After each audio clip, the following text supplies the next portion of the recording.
Congratulations. A bit dicey that one for a moment. What a wonderful day. I'm so glad we did it. Well done, you. Finally. May joy also be upon you, my friend. The Sovereign is dead. Now we pause in our victory to honor the hero of heroes and all those who stood by her side.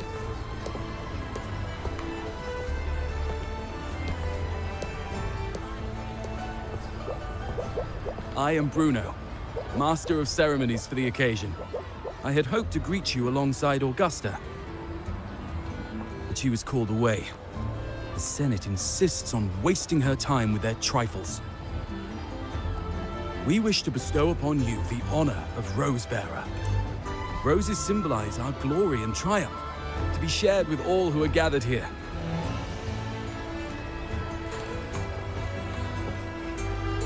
Yes, it's a ceremonial role. Don't worry, it's pretty simple, and you won't be handing out too many. At the height of the celebration, everyone will toss their petals into the air. We will all shower in the flowers. Your task will be to distribute the petals beforehand. You have been chosen by the people, but you are held in the highest regard. The people of Septimont gave their all on the battlefield. Now, after fighting side by side, we'll share honey and wine beneath a rain of petals. You are our first non-local Rosebearer, but I believe you were already chosen the moment you cut through the dark tide's miasma. Without you, the Sovereign's defeat would not have been possible.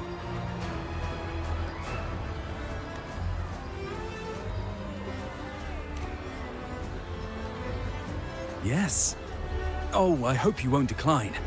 This is not only Augusta's wish, it's the people's too. When Augusta arrives, she'll join the other Rosebearers. I'm sure those who partook in the hunt will be honored to receive petals from you.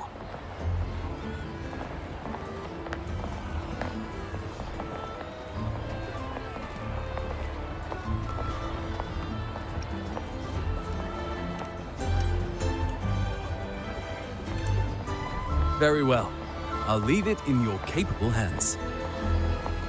As for who you choose and how, trust your instincts. It's just like a toast or a priestess's oration, all part of the celebration. No need to overthink it. Now, enjoy.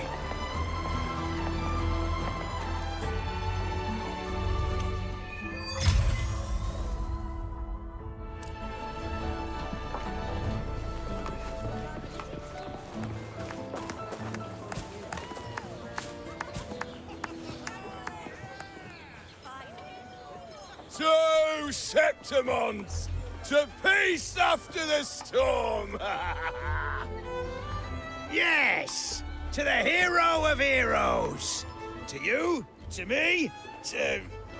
Wait, is that Rover? Oh, good!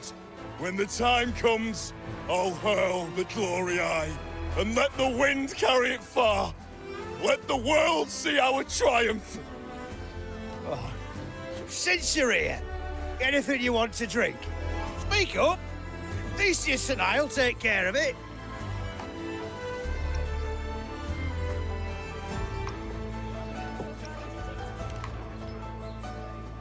Right to the point, eh? Fine. Enjoy yourself. The night's just beginning.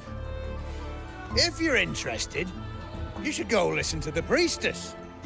Her orations are one of the highlights of the celebration. Who's leading it this time? Oh, it's not Lilibet, is it?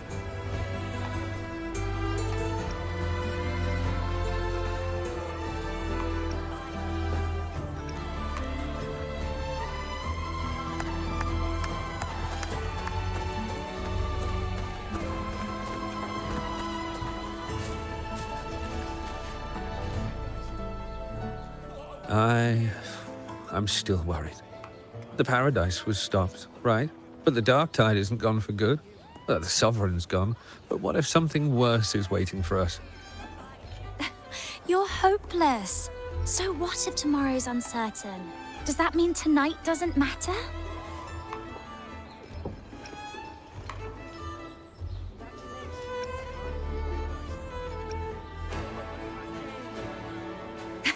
That's the spirit. Tonight is for those who've bled for it. All of us. Speaking of which, Rover, you're here early. Got a little something for us? Oh, knew it! You were always gonna be one of the rose bearers. The fragrance really makes the glory linger. Thank you. Be sure to save some for those who fought by your side. If I were them, I'd gather petals from every bearer, then, when you least expect it, give you a small surprise.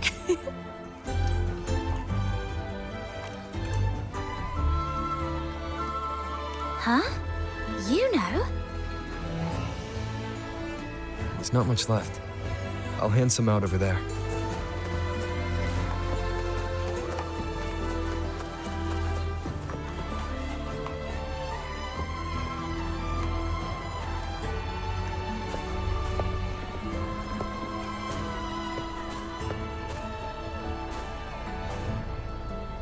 Looks like the oration they mentioned. Yeah. See. Oh, yes. I thought for sure it'd be at an event like this. Well, guess I'll catch her later. Yes. I fear that until Grandmother Lilibet finds a gifted successor, we shall not glimpse further into Septimon's future. By the light and fate above us, we are but apprentices carving insights into stone, passing their words along.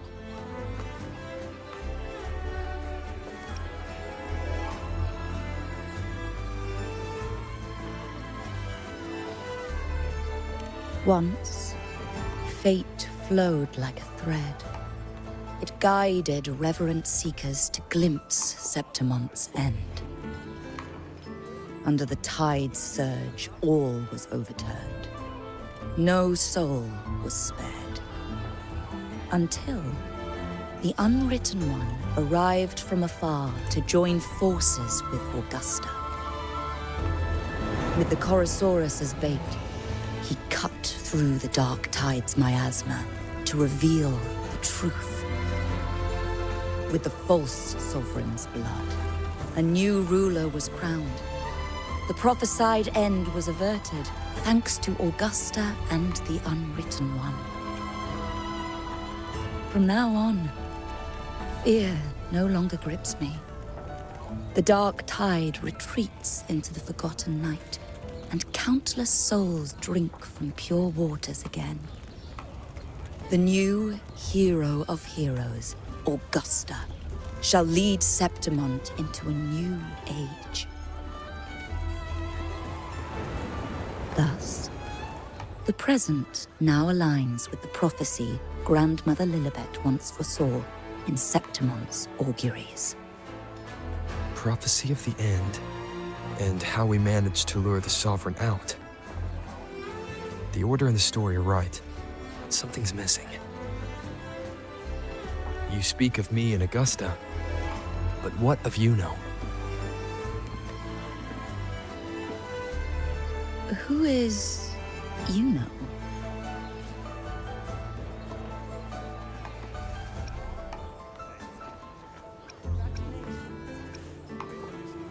Unwritten One, you leave me baffled.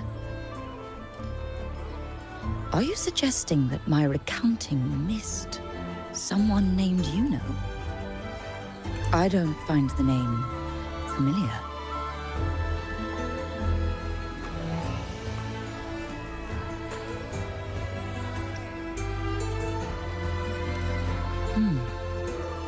I should know this Yuno you speak of, yes?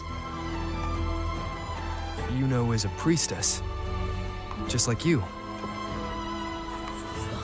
More than that, she wielded the moonbow and fought alongside me and Augusta in the hunt. We defeated the Sovereign together. Don't you all remember? Impossible. As a priestess myself, I can tell you with certainty that none among us bear that name. And I must remind you, we rarely take part in hunts. Our place is with the flames in Tetragon Temple. The hunt for the Sovereign involved many. Perhaps you are mistaken and confused her for someone else. No, this can't be. I don't know what a priestess is supposed to be, but I do know what Yuno is like. And I'm certain she's a priestess. You mentioned cutting through the Dark Tide's miasma. Tell me, if Yuno wasn't there, then who shot the moon arrow? Who shot the moon arrow? What do you mean? You were the one who dispelled the miasma. Yes. On the cliffside, you struck with your sword to cut through the Dark Tide. Don't you remember, Unwritten One?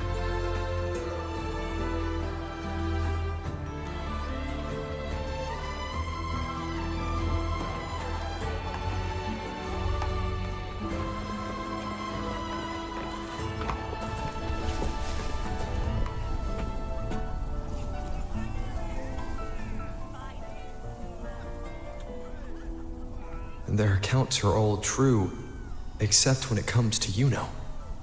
How they react to her name is completely wrong. Everything she did, they attribute to me. They're not just forgetting. It's as if Yuno never existed to them at all. Could this be possible? This distortion in perception? Is it a remnant of the Sovereign's power? Or is this the work of the Fraxidas again? I heard what you said to the priestess. No, I've never even heard of her. You should know, I've been stationed in this camp longer than most. Memory ain't bad either. Been thinking, maybe the Dark Tide's crawled into your head. Could be you're suffering from dissociation, a side effect of all that exposure. Word is, people who get too close end up seeing things. Hallucinations, delusions, the works. Some of them go as far as thinking they see the dead. Or worse, some start calling themselves tacit discords. The Sovereign was built from the Dark Tide itself. Who knows what it swallowed before it came for us? Could be worse than what you're used to. You must be in its grip.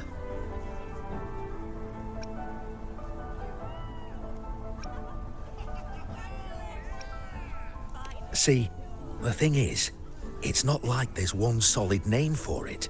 Happens in all kinds of ways, different for each person. And, at any rate, dissociation is just a problem in perception. Some folks let it eat at them for life. Others know what's real and what ain't. They keep away from the Dark Tide. And before long, they start feeling all right. How are you feeling? You need to rest up a bit. Oh, looks like Augusta's finally here.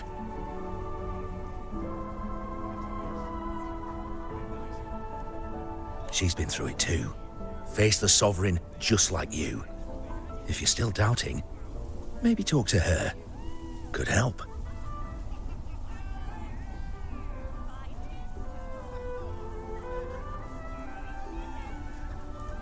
My friend, you've come. Bruno has already filled you in on the Rosebearer matter, yes? How are the celebrations treating you?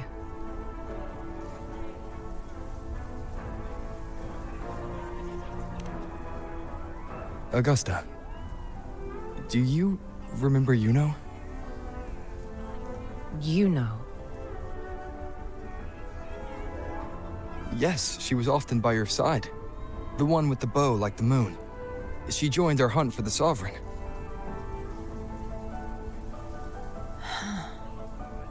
Everyone has forgotten.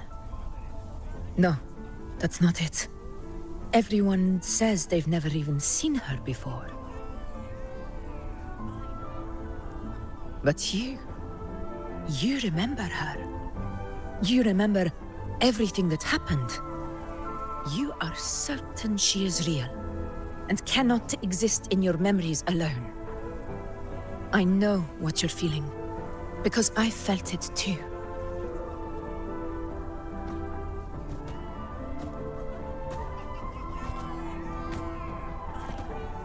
The Dark Tide's frequencies twisted my perception as well. Made me see things that weren't real. The Sovereign's whispers dogged me for decades, tempting me to accept its gift. But that's all in the past. I know now that to find peace, I must see through the deception, fight it, and conquer it.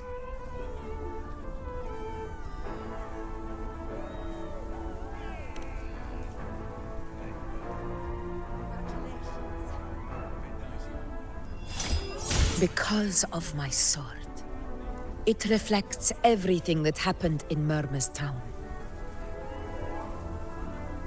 Existence always leaves a trace. Beyond feeling, memory, and perception. Is there anything that can prove this, you know, isn't an illusion?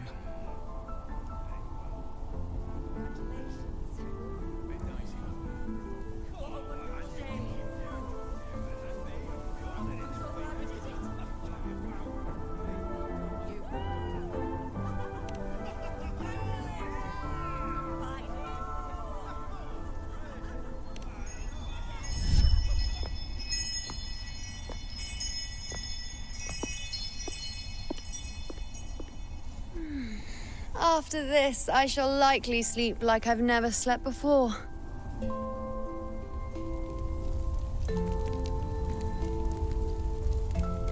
Say, I heard the Montelli family imported some device that aids sleep.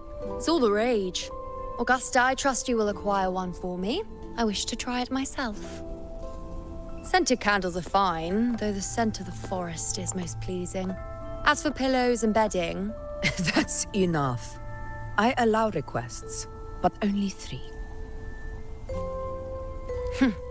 Apologies, but I need my rest if I'm to be at full power. Do bear with it. It's for your own good, after all.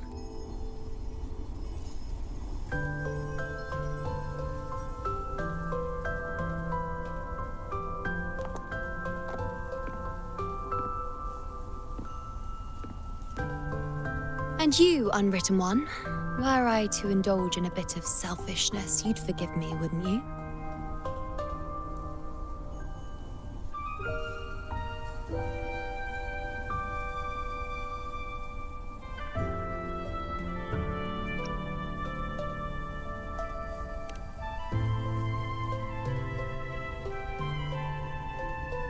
Oh, didn't think the great Unwritten Rover would be so stingy. Well, lucky for you, I'm feeling generous today. Now, what brings you to me?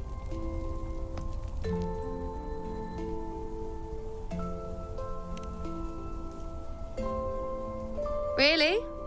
You've traveled all this way just to return what I gave you, is that it? Was it truly such a burden for you?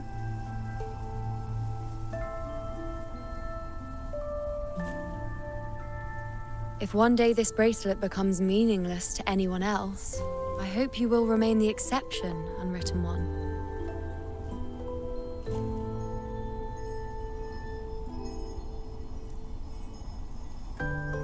But perhaps in that distant future, forgetting might prove far easier than remembering. Never mind. In any case, you are not to return it. It's something I've carried with me ever since I was bestowed the title of priestess. Keep it for me, if only as a keepsake.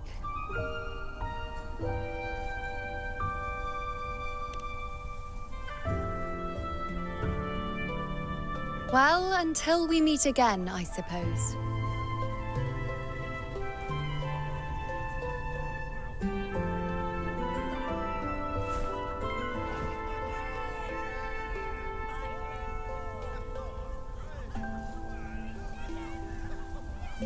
This bracelet belongs to Yuno.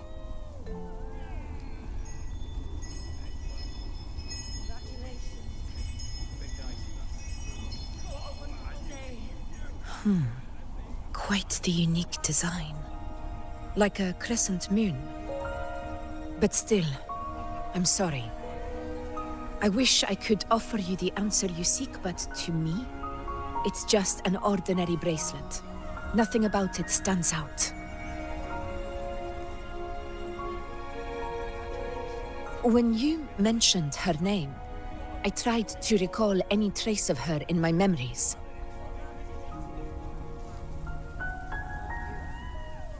But there is nothing. What has passed is clear, and she feels like an extra piece to a puzzle. One that doesn't quite fit.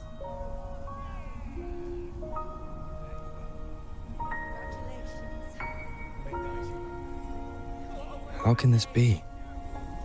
You spent the most time with her.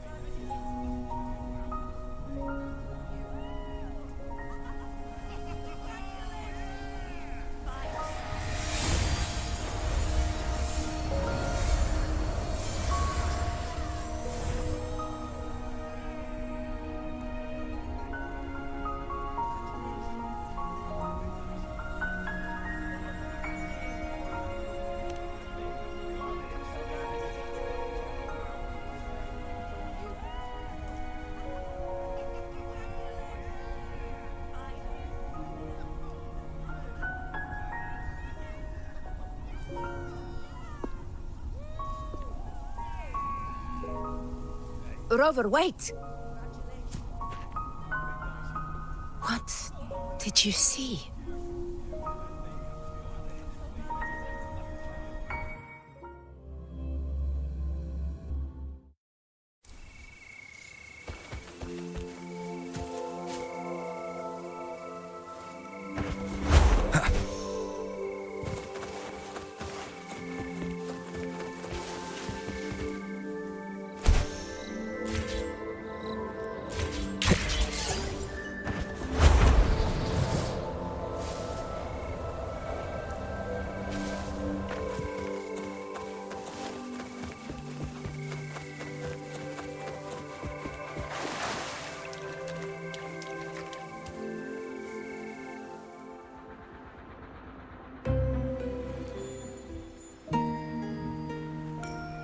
Yuno.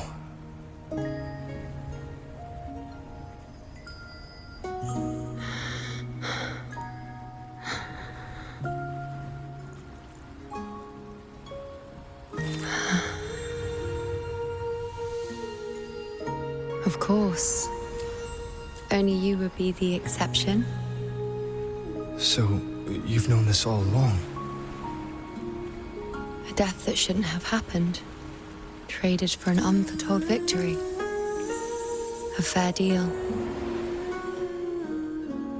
Now...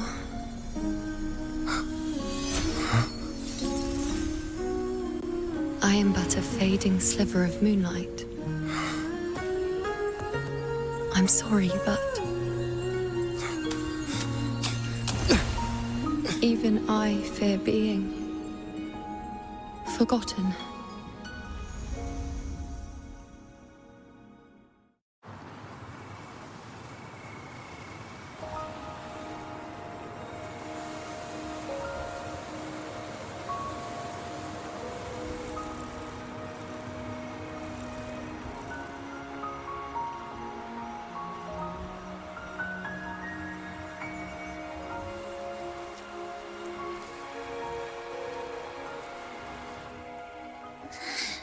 Hey, Rover.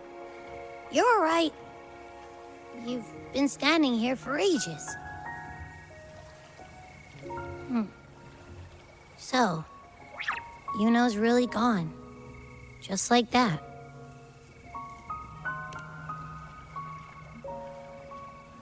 Well, duh. Even though I was snoozing on and off, I still remember everything that went down. Crystal clear. You told me the first time you met Yuno was in the arena, right? She scared the toga off that other team with just a few words.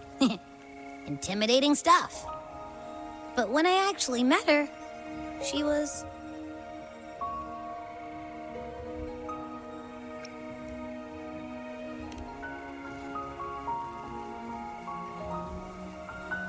Yeah, totally.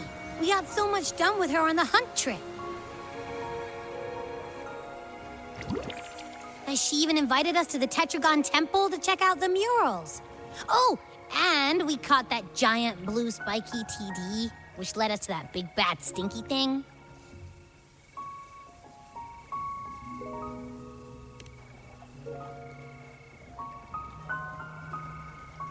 Yep, and I'm pretty sure she was the one who took that moon bow and blasted the dark tide wide open.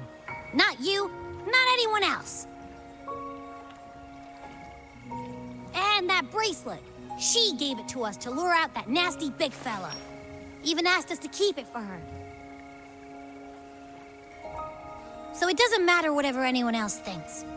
Or what happened to her. You remember her. And I do too. It wasn't some made-up crap.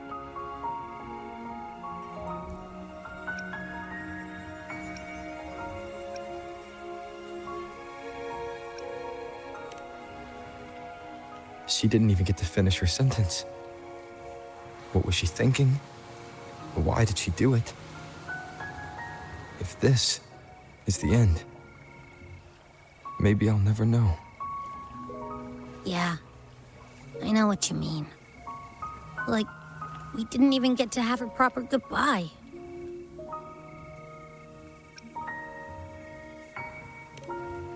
Why did Yuno choose this? Did she truly believe this was the better ending?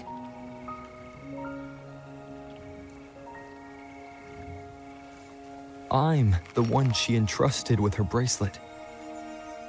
The exception. So it's on me to find the answer. Like Augusta said, everything that exists leaves a trace. Since she's a priestess, I'm sure to find traces of her in Tetragon Temple. Her lead could be the breakthrough I need.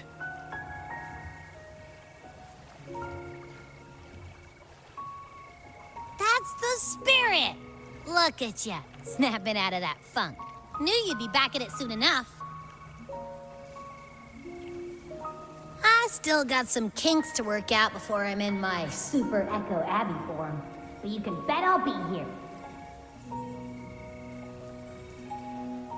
Remembering everything that happened. We'll figure something out. Whatever it takes. Even when I'm just riding along. I'm in this with you, pal.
Wind, guide me.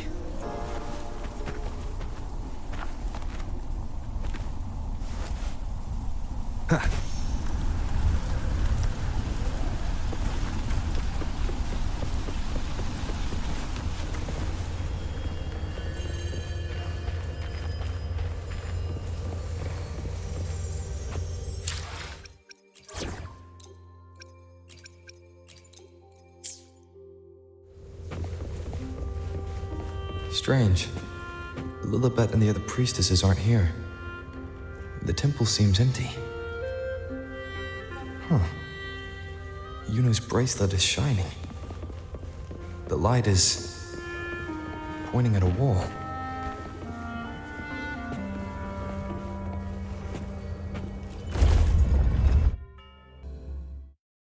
Where could this lead?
The mural changed.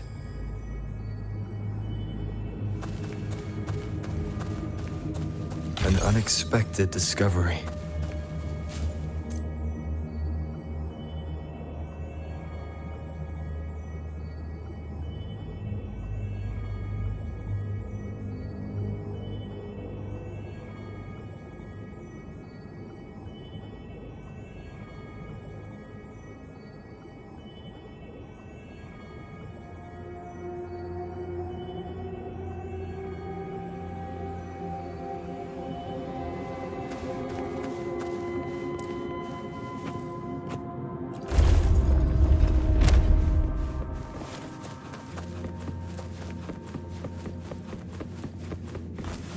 Remnants of the past.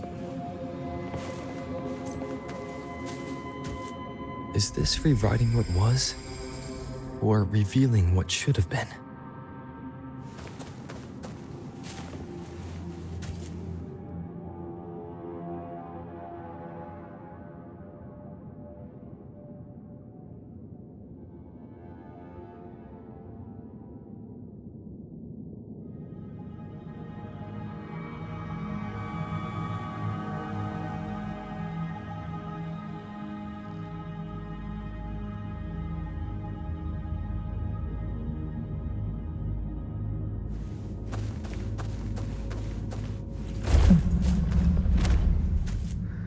Trapped in your own pathetic shell, and you still think you're the king of the world.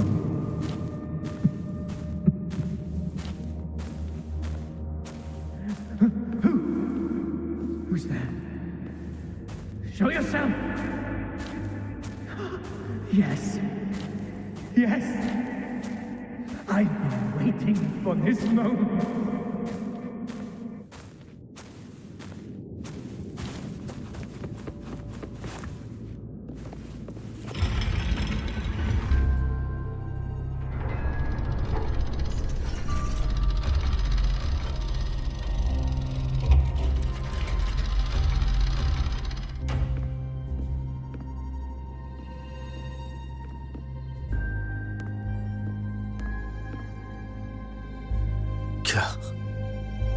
It's you. The person I need to lure fails to show, and now you're here to mock me. Is that it?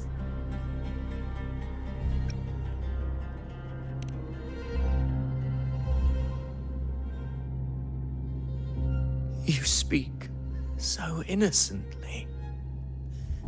As if my being here wasn't all your doing.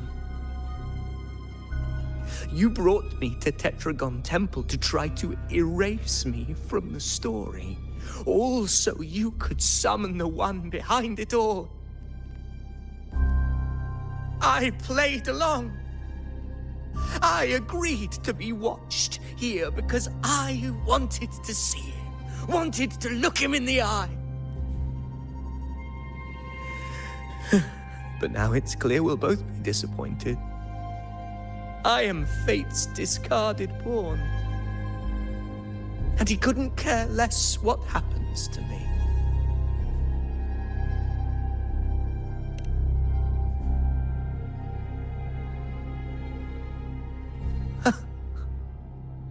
There's no one else here. No need to put on an act. He doesn't look like he's lying. But this is the first time I've been here. Priestesses? Tetragon Temple? Could this be Yuno's doing? For Avidius here, Yuno has also never existed. Whatever she did in the past is now my doing. That's why he thinks I'm behind all this.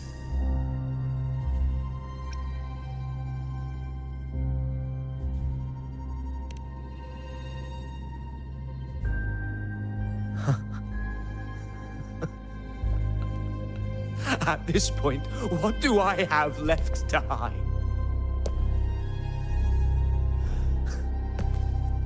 I always thought I was the hero who conquered Main's Deep, the one more worthy of ruling than even Augusta. Until the day I led the charge to Murmur's Town.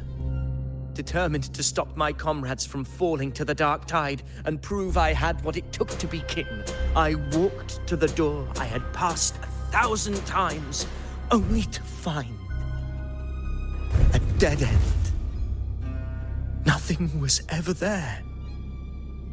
Did I even come here before?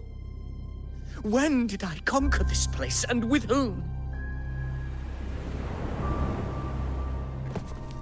At that moment, I realized so much was blank. Disconnected dots, scattered and meaningless. How pitiful. Everyone knows my deeds, yet no one can explain how. And I can't find a single soul who's actually witnessed my so-called exploits.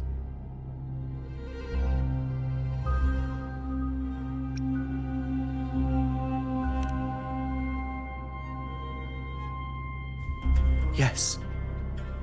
So I tore through my memories until I saw a hand holding a feathered quill. It wrote everything about me from the moment I was born.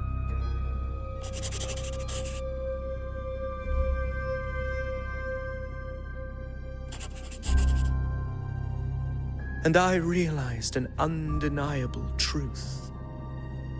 Existence is anchored in connection, feeling, and memory. They are its very manifestation.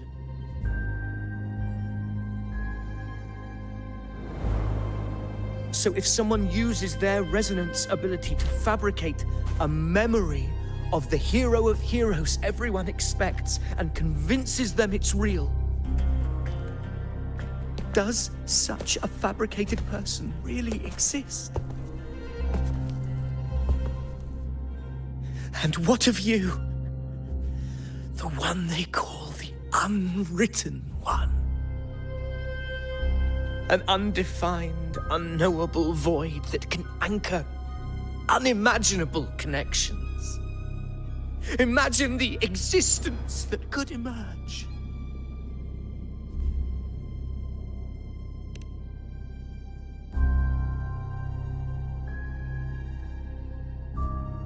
Enough, you arrogant fool. I did not allow you to stay here so you could defile fate with your delusions.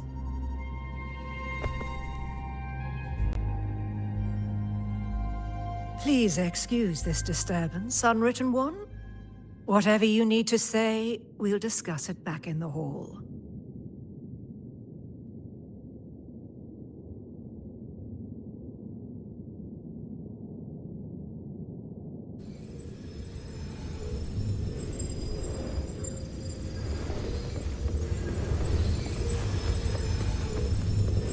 Cherish every gain.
My apologies.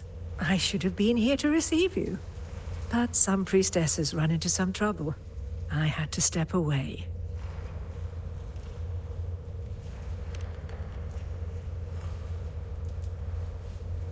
Simply put, aside from what's already been verified, we can no longer see any other of Septimon's auguries.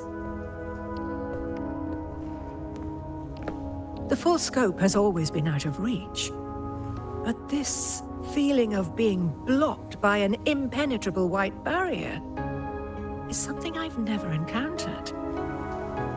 It's as if there's nothing there at all.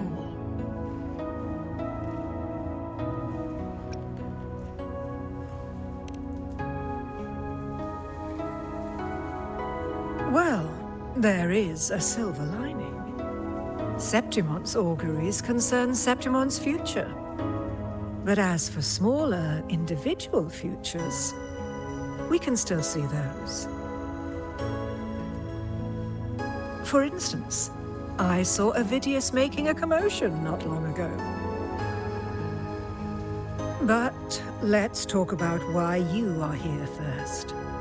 Augusta mentioned your situation and said you might come looking for me. You seek help in finding a priestess by the name of Yuno.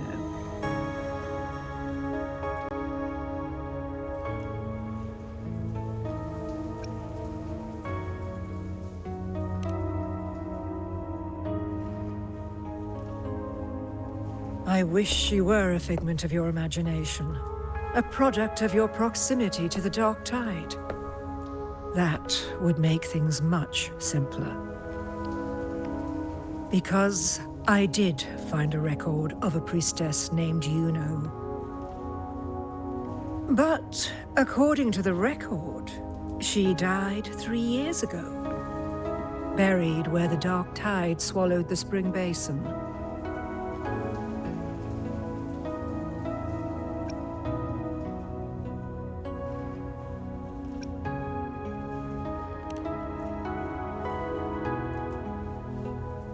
The record didn't say, but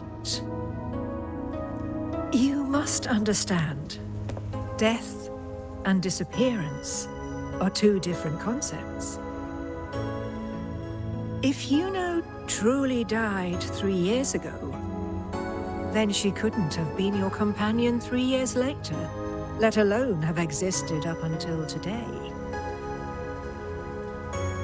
In other words, if Yuno disappeared today and was erased from the memories of Augusta, myself, and everyone else, then the death 3 years ago must have been a fabrication.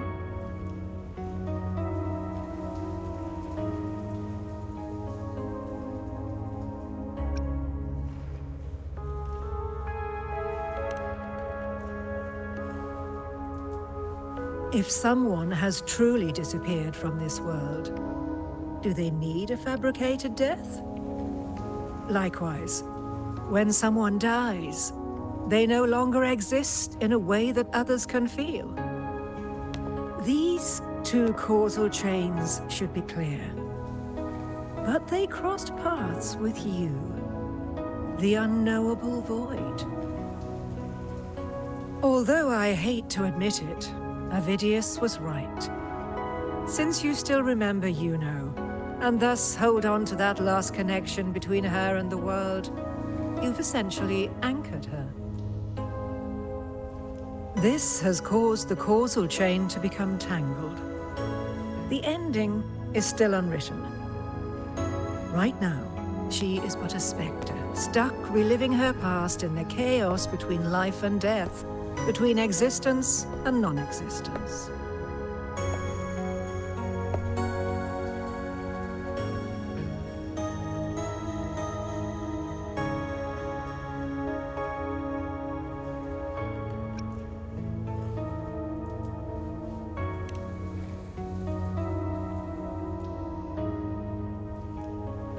So you wish to use yourself as a vessel?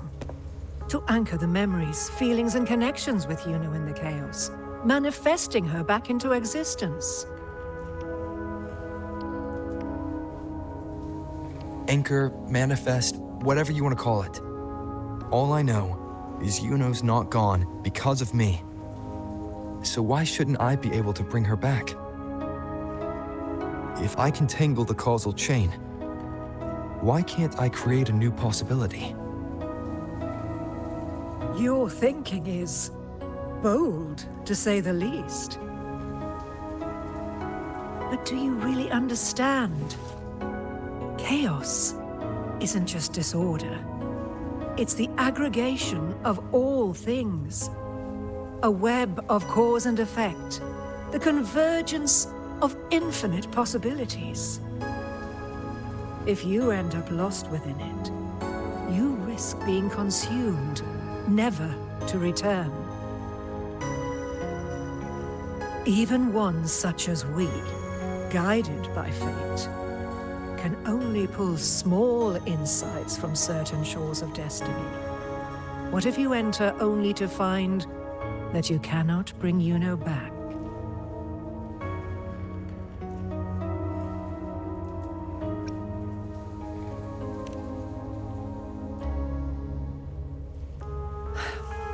Chaos isn't a place in the usual sense.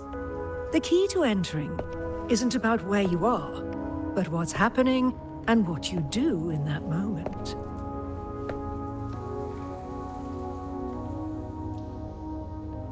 I suspect that 3 years ago, this priestess must have done something that defied fate, which set the course for her inevitable disappearance.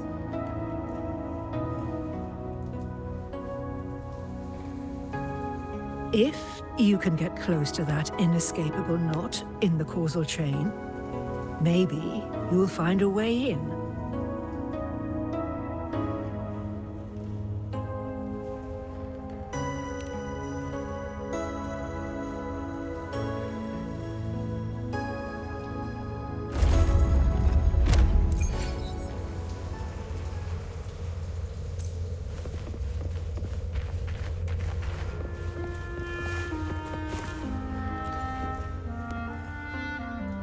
Even with no certainty, you're still heading toward that death trap.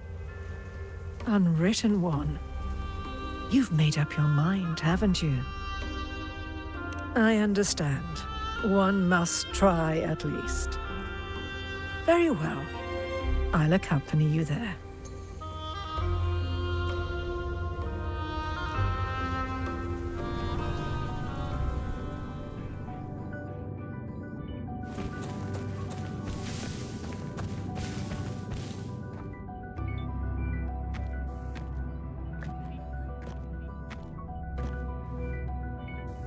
We're here. This is where the record says she died 3 years ago.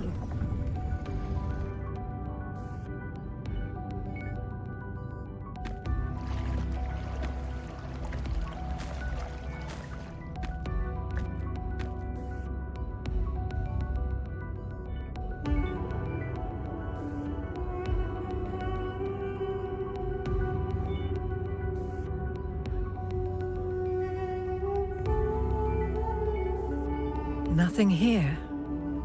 Well, that's okay. You tried, Unwritten One.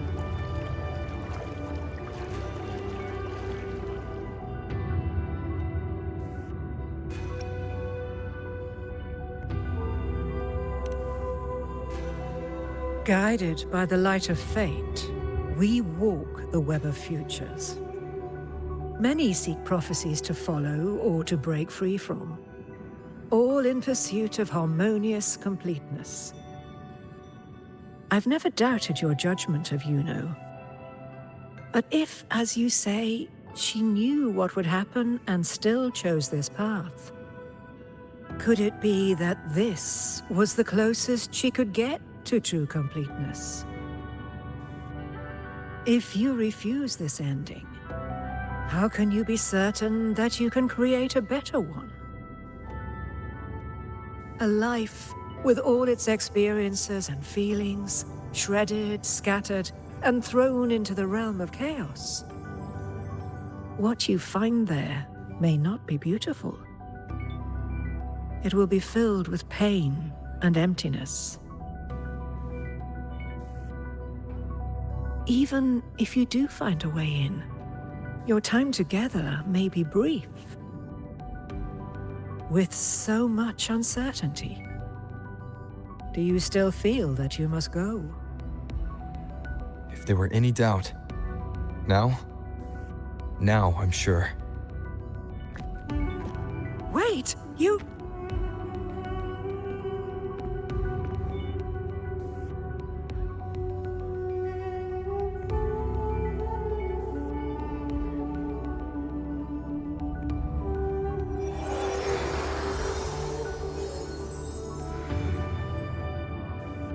I'm not rejecting the ending Yuno wrote.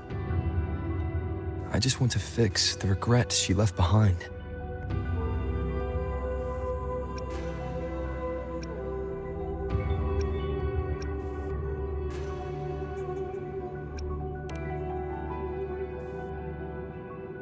We've only just begun our story. The future I want is one where she's there with all of us. Forgetting may be easier than remembering. But let that be the choice of someone alive, not one who's already gone. Right now, I don't want to lose anything I still have.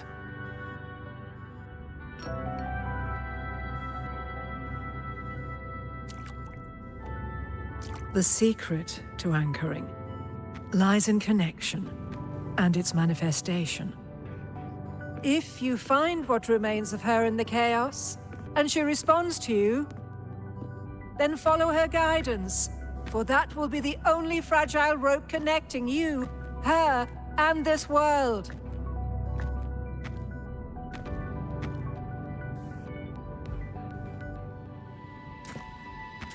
Endlessly cycling, shattering futures. Is this chaos? Unsalvageable, fractured into pieces. This is chaos.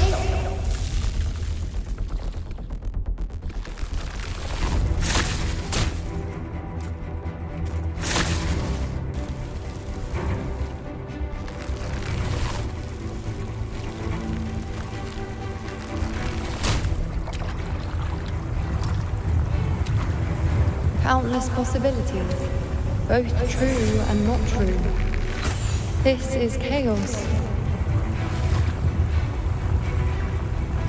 Until every anchor is revealed, laid bare in the light.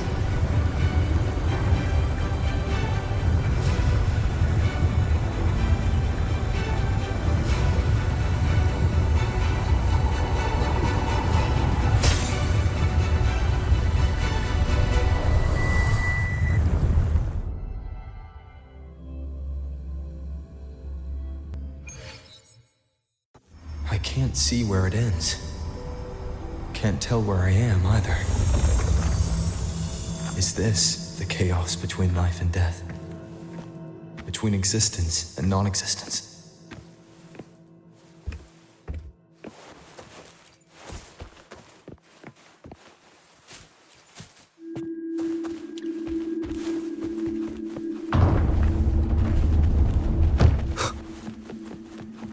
That's in the center.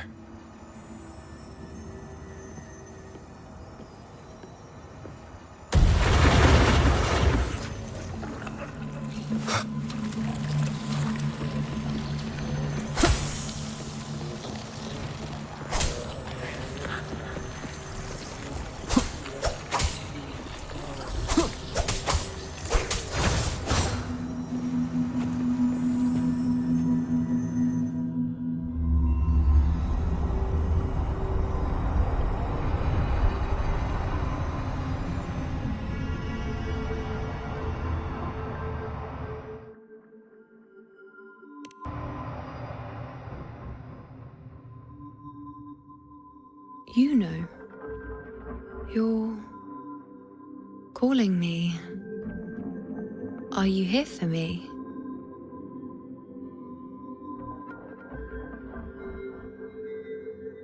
Why would someone be looking for me? She looks the same as she did when she faded away. A sliver of moonlight. How long has she been lost in this chaos?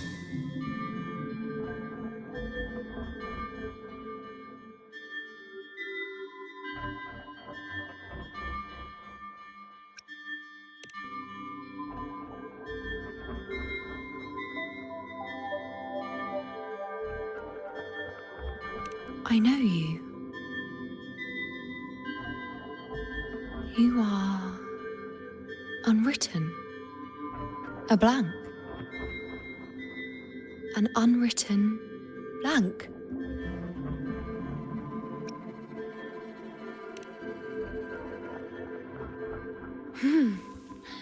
Unwritten.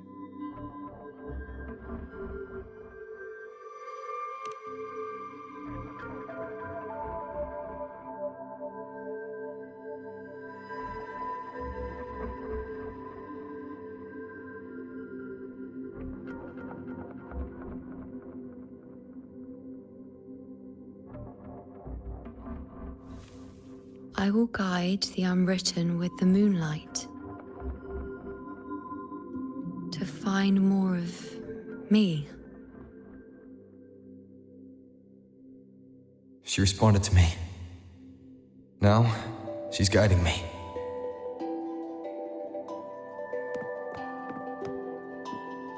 Even if it's just a trace of her, I found her. Now that fragile rope connecting her, me, and the world is already in my hands.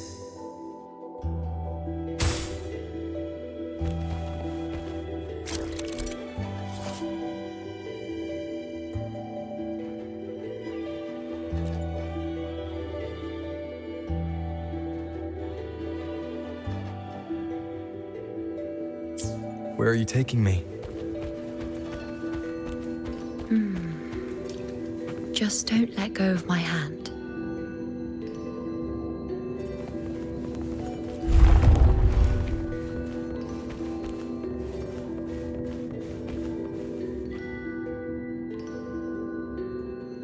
Guided by the light of fate, we walk the web of futures. Grandmother Lilibet has already prophesied her successor. Yuno, born in a lunar eclipse, will become a prodigy priestess. Wait, Sibylla's Yuno? I know that girl. Wild and dramatic. She's just won a handful of matches. Do you really think she'll come to Tetragon Temple? Her mother is a former gladiator champion, and her father a famed blacksmith. She's already from a highly respectable family. And she is skilled with a bow. Maybe she'll just want to be the next champion, you know? She is spoiled for choice. The prophecy can't be wrong. Grandmother Lilibet's already seen it. She'll resonate with the moon's phases. That's a huge honor. Not just anyone can see fate's patterns. And she'll be able to see it more clearly than the rest of us. It's our duty to share visions of the future, to guide Septimont and its people forward. Such glory. She won't refuse, and she shouldn't. This is the past, where my existence left its mark. I see. Grandmother Lilibet said that the key to anchoring lies in connection and its manifestation. Let's try to find more.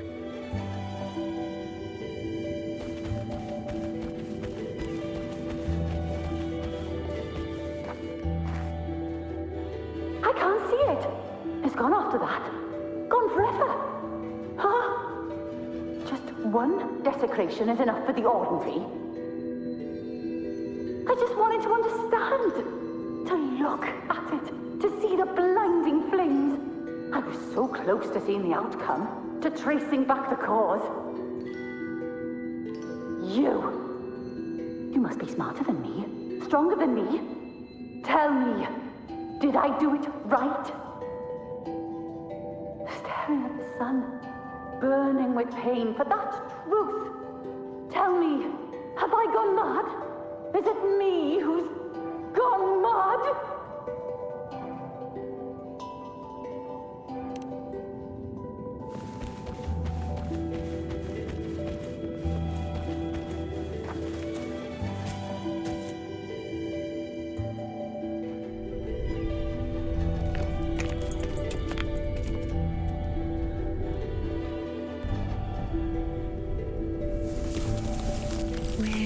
Nearly there.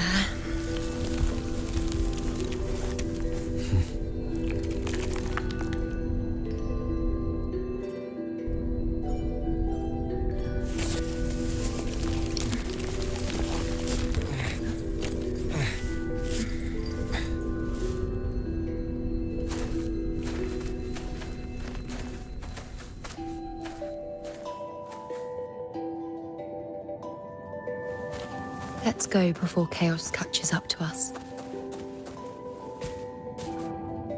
The only thing that barely reveals them is the moon. What the hell are we supposed to do? We keep moving. Alexandros, fighting the Dark Tide is the mission you are... The priestesses already spoke of our victory. No matter what.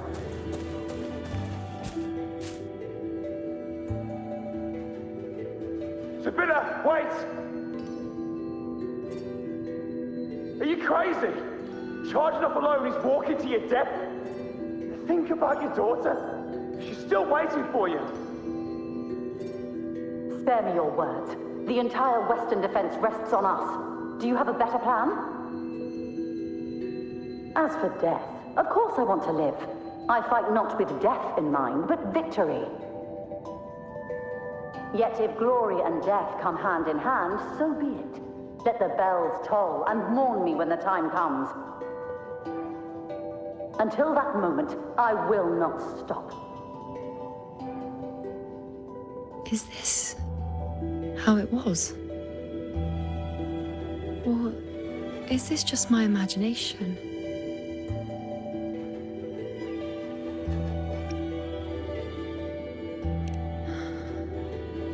What's happened is done. It can't be changed. Those who closed their eyes never truly saw. So this isn't really her.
I won't let go.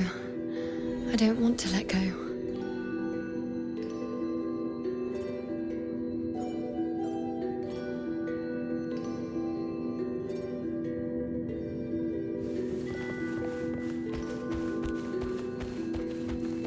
Is that?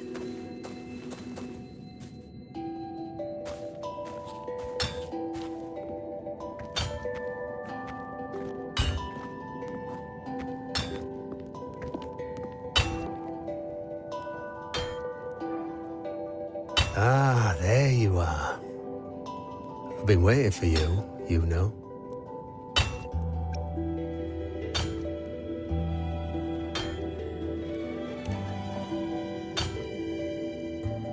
Her? Is there anyone else besides you here, you know?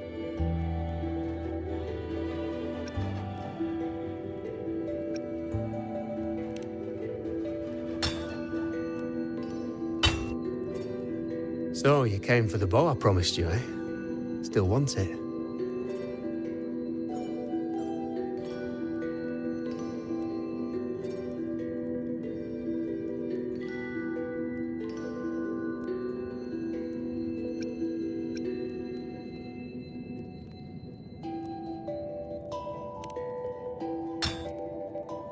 What truly counts as important? Even the finest bow or sword is just a weapon. Doesn't matter much if you don't use it in a fight. I reckon you've heard Lilibet's prophecy, haven't you? What do you think? I can't picture you as one of those serious priestesses in the temple. Stuck in there with your scrolls and your candles and your tablets. Doesn't seem right for someone with a spirit like yours. And if you really did become a priestess, well, this bow wouldn't be much use, would it? No time for it. Oh, you've got a gift that other priestesses could only dream of. Such a shame to waste it. And the warriors of Septimont need their priestesses. So do Septimont's auguries. Lilibet and the others still failed to foresee the entirety of the coming disaster.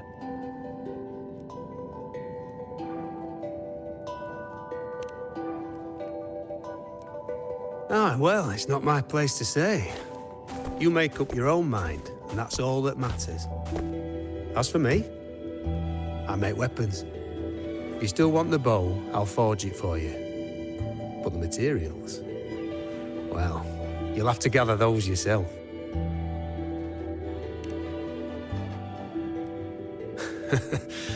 Forgetful today, are we? Didn't you say you wanted to craft a bow from your favorite Lunarum bow? Truth be told, making a bow isn't all that different from making anything else. You learn as much as you can, repeat it often enough, until you've shaped it just right. From nothing to something, to its final existence. That's how it's always been, eh? But like I said, if you still want it, you'll need to gather the materials first. When you've gathered enough Lunarum bow, you'll get your bow. And if you're not sure where to look for it,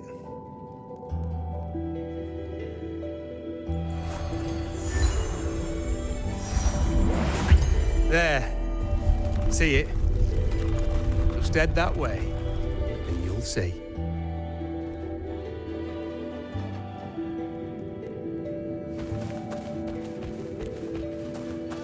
Lunarum bow.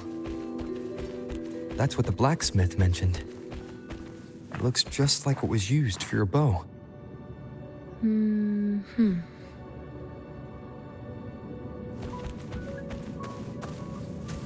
Cherish every gain.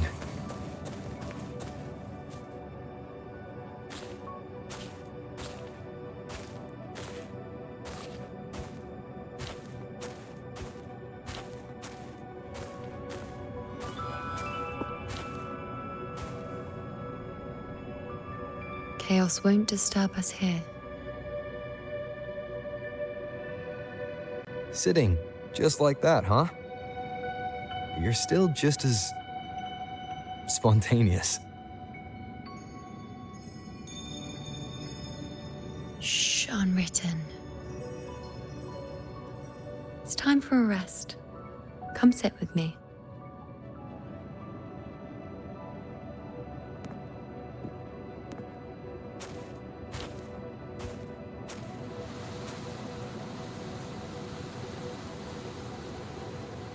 I've never said it properly before, and I don't know if you fully understand it now.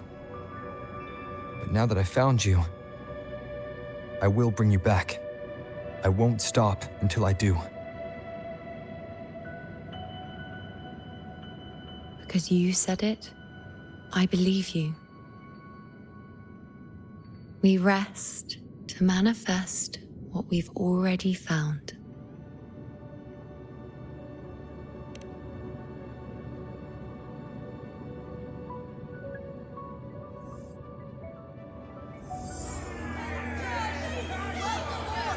Come on, don't bore me this quickly. Show me what other tricks you've got up your sleeve. Victory? That's the only befitting outcome. Now spare me the words. I know I'll be first. This is only the beginning. Soon, I'll be an even greater warrior than Mother ever was. Getting whatever she wants, doing whatever she sets her mind to. Are you talking about me? Very well, I'll prove you right. Prodigy, you say? If you want to call me that, I'll gladly take it. But why are you so certain that who you see is me? That was... Huh? They're gone now. Because this is fate's will. It has favored me more than others.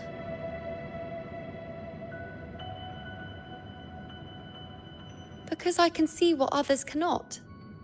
Only I can see further. But...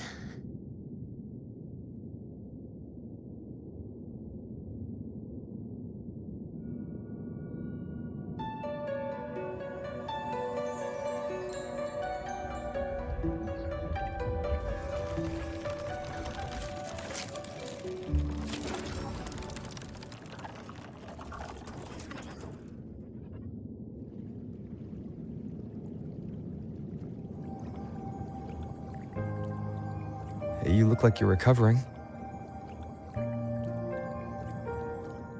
So, after experiencing and feeling all that, you need to rest among Lunaran boughs to make what's anchored become a part of you. Exactly. After manifestation, this is how I can absorb more. Only then can I find a more complete me. Unwritten, you are a clever one.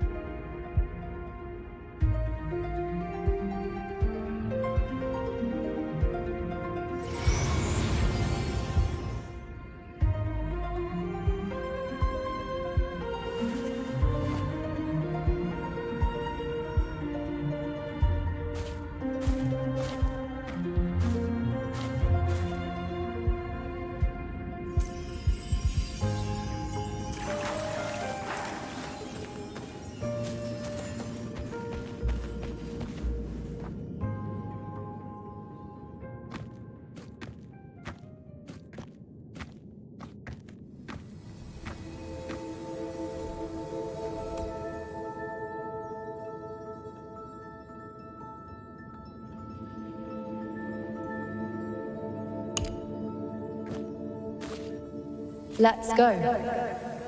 Forget the prophecies, forget being a priestess. Let's do what we truly want. If the future is a question, the answer's never in what others define. If we don't want to walk a determined path, then let's steer clear and try something we've never even seen before.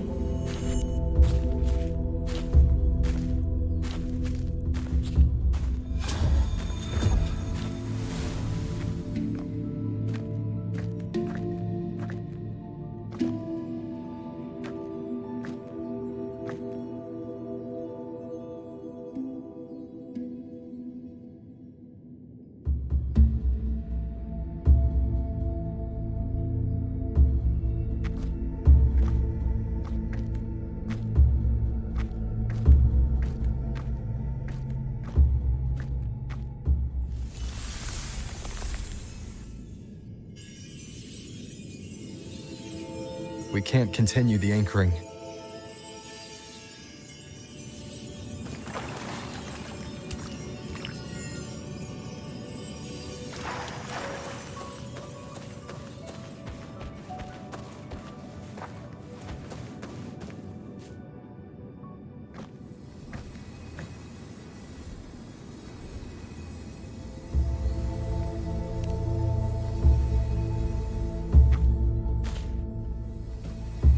As the prophecy says, I cannot waste my talents. I will not turn a blind eye to misfortune. Since only I can do this, I'll be the one to see it through.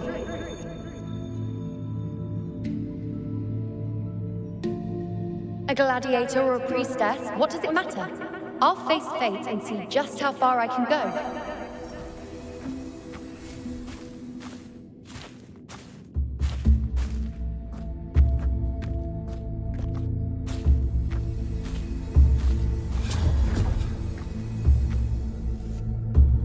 The anchoring is still working. This looks like a memory from when you became a priestess. Isn't that the Agora in Eterna Square? I think I'd like to see it. And the focus Every item? priestess has a limit. I'm dying here. This one seems to see I need to know what everything. happened. Back then, it seems you didn't mind giving prophecies. The people were much closer to you than they are now. Over there? That was my divination altar. They're waiting for the priestess's words. I must go and deliver it.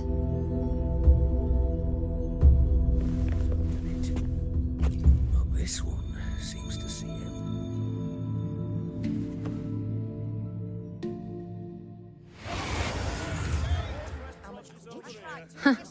You look unfamiliar. Not from Septimont, I take it.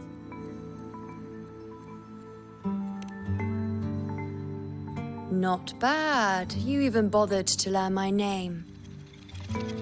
An outlander coming all this way, seeking the most gifted priestess, me, just to beg for answers about the future.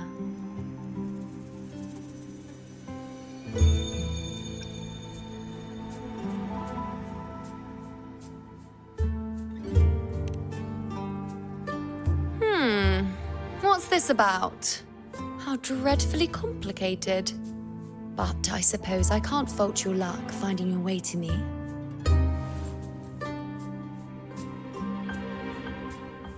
They say a priestess can't see everything, but when she does, she's always right.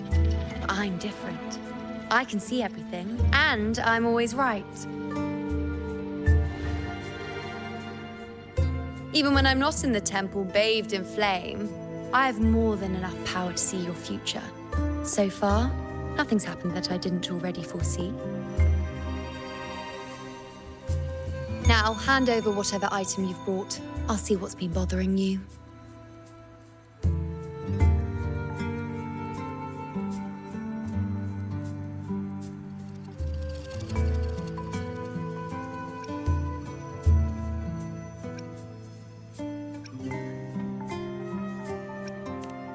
Oh, that's all right. I hope you're okay with me freestyling it then.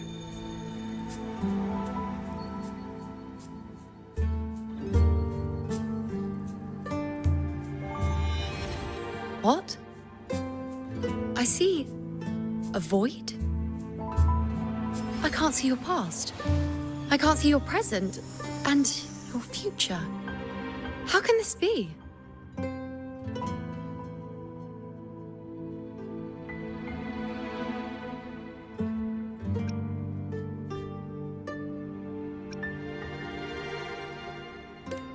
Think you're funny, hmm? We're both sitting here, perfectly normal. If this isn't alive, then...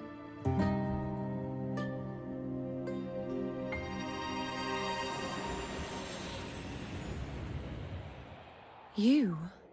Why are you here? Isn't this... Eterna Square?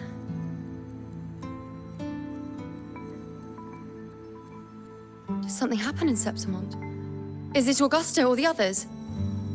No, that's impossible. I should have disappeared by now. Why do I feel so tired? Like I'm walking the same path over and over again without end. Why do I see so many memories from the past? My mother, the other priestesses, and you. You've done something for me, haven't you?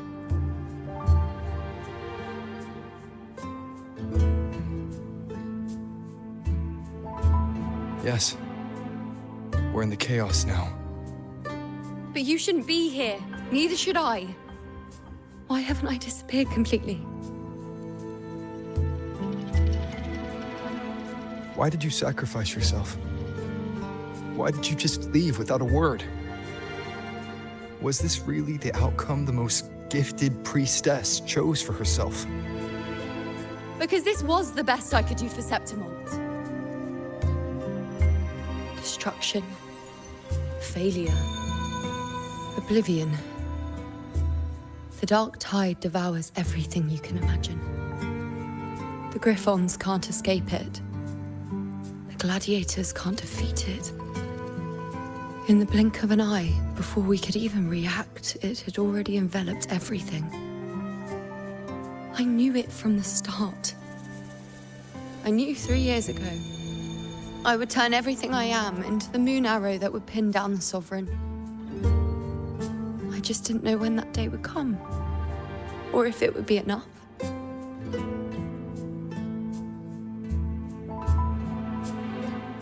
Until I saw you. You, the one who stood between me and the manipulating hand behind everything.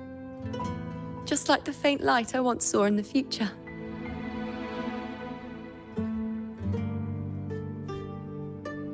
I finally understand. My defiance, my sacrilege. It was all worth it. Now I found the answer.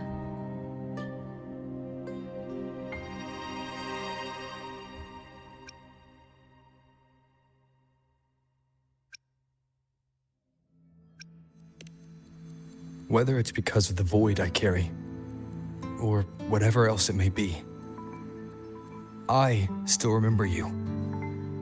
Your place in this world isn't over yet.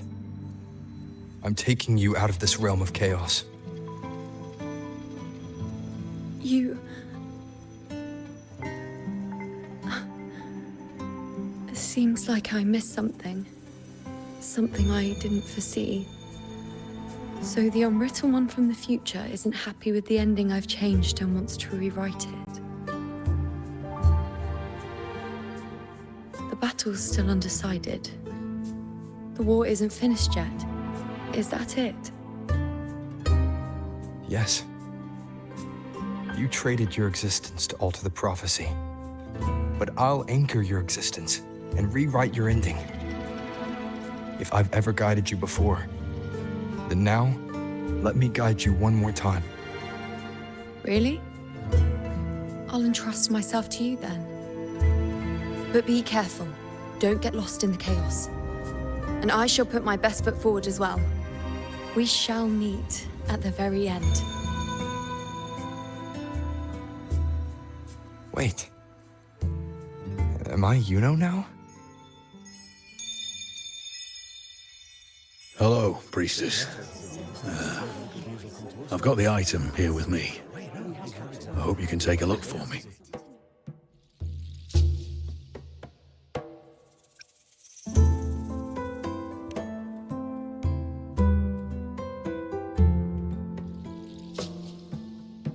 My squad and I were once ambushed in Kassos. A monstrous tacit discord, never seen before, appeared in the dark tide. I seek guidance on what comes next. But we have the strength to battle it.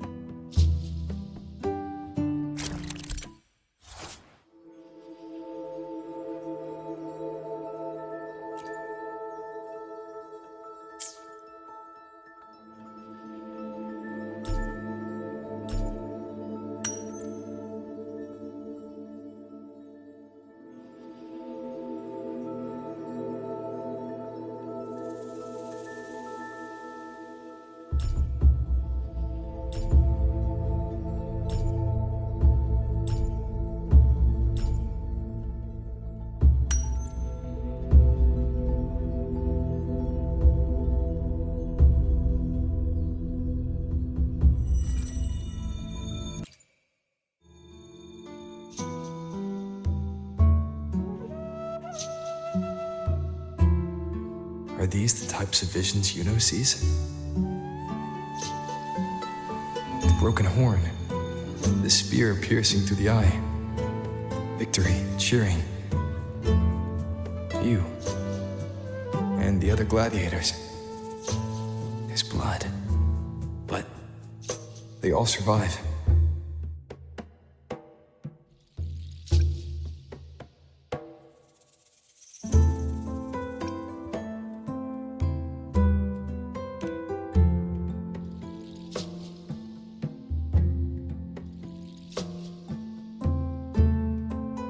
Priestess would probably relay her visions as they were, without any omissions or additions. The beast falls, and we are cheering. Its eye is pierced by a spear. Its horn is broken. So, that's its weak spot. Is that the key to our victory? Thank you, Priestess Yuno. Your words put my mind at ease. Can I come see you again once it's all over?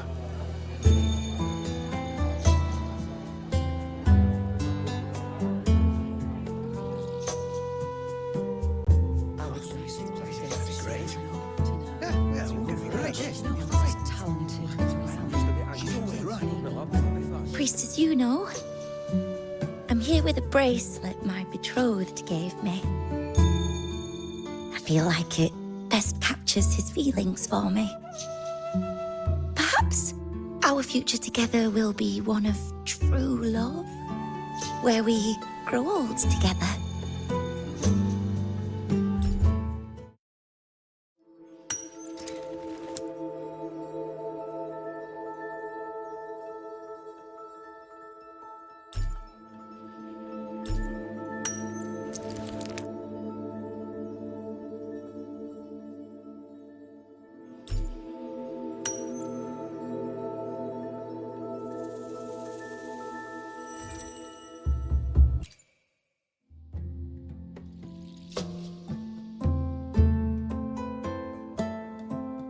Pain or conflict, the confusion, shattered hopes. They don't look that old. Not much time has passed. Is that their child? It's not as clear as the last one. All I can tell is that their love doesn't end well. But it's obvious she's hoping for a better ending.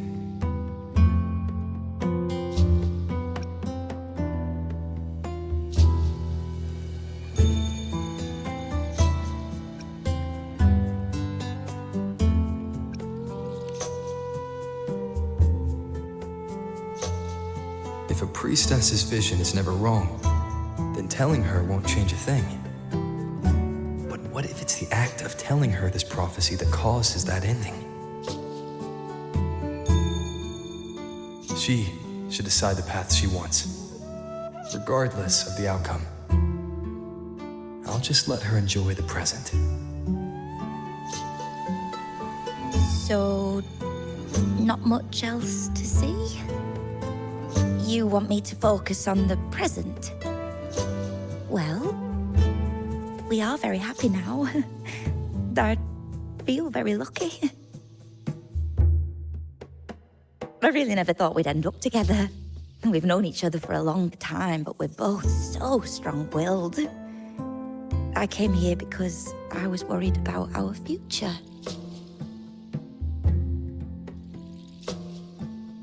What matters is that we're in love now. Whatever comes, I don't want to let him go. And thank you, Priestess Yuno.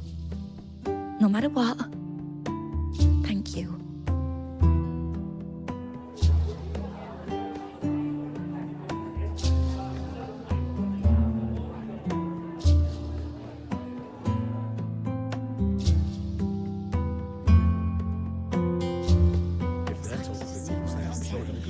I have a little trick I'd like to pull off regarding a life. That's why I've come to you, Priestess Yuno. I'm curious if your prophecy can confirm whether it's possible.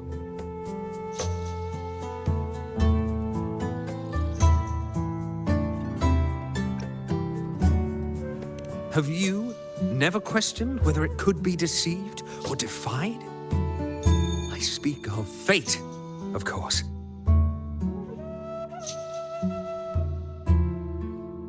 These figurines I brought were crafted by my family for me and my brother as a rite of passage. They're made in our likeness.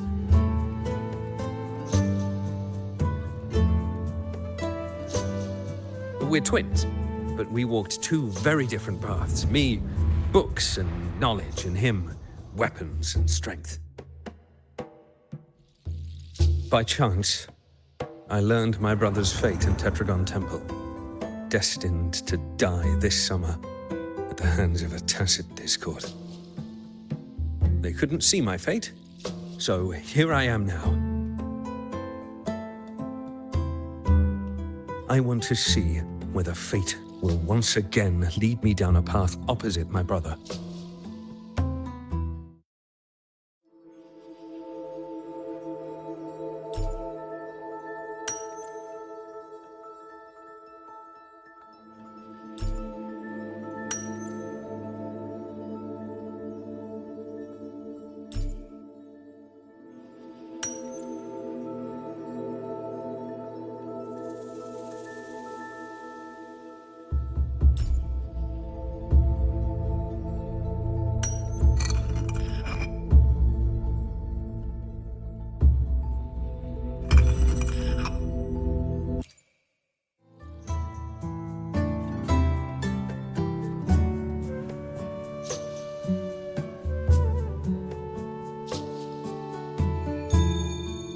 An older, more aged Nicholas.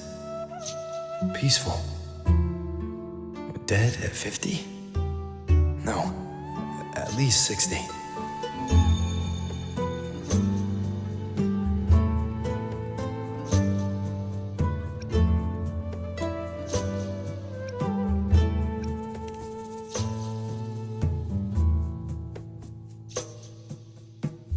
Well, we were born identical, after all. I know him well. If I wanted to imitate him, even our parents wouldn't be able to tell us apart. But fate, what would it do? You've shown me my end. I will live to become an old man. That means this summer, I won't die. What if I take Kyrion's place in the battle, and he plays the part of Nicholas, sailing across the seas? I'll confuse the whole world, even fate itself. Let me try. I'll use fate's prophecy to overturn another and trick death with the undying.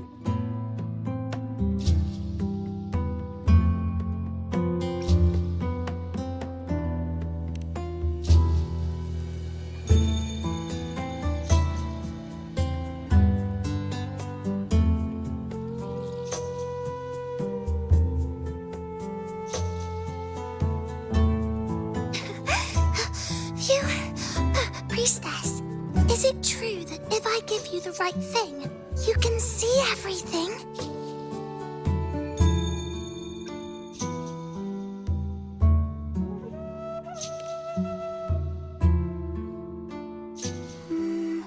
You look so serious.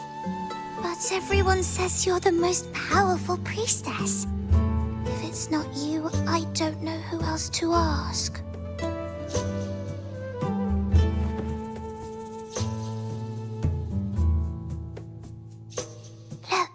Grandpa made this bottle.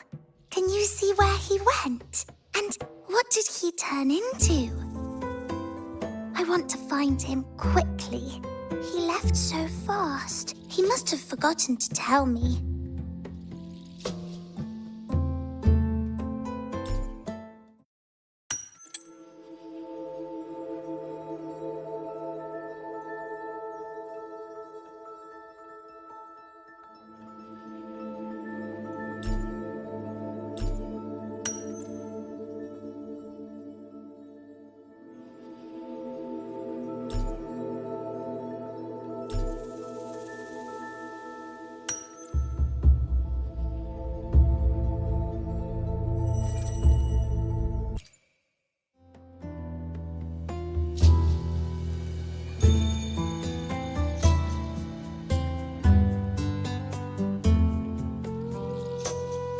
It's dark.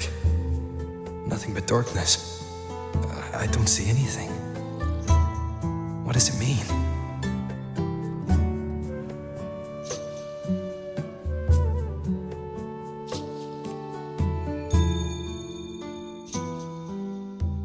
I see.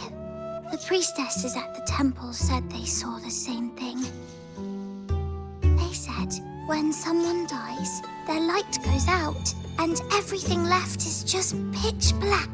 Nobody can see anything anymore.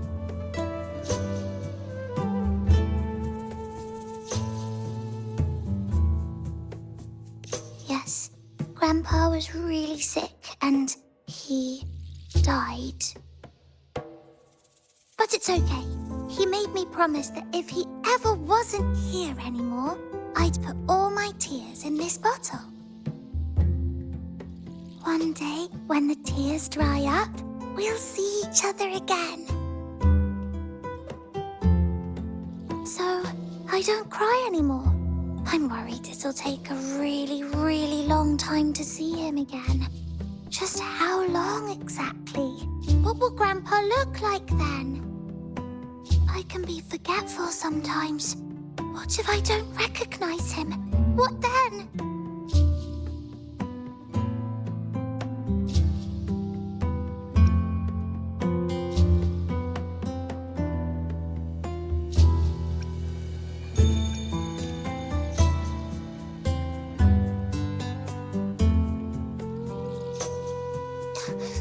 I don't believe it. I don't believe you.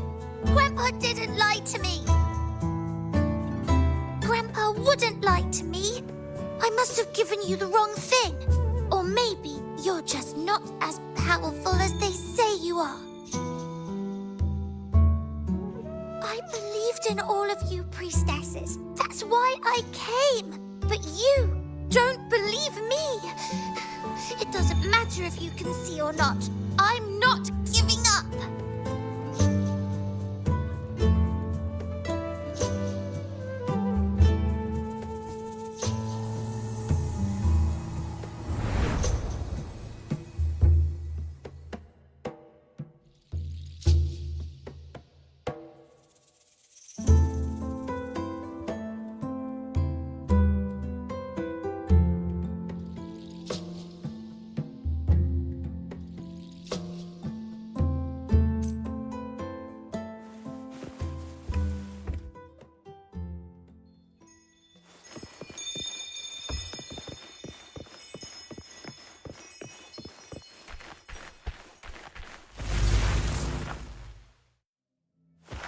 For 3 weeks, I removed everything that could catch fire. I couldn't have been more careful.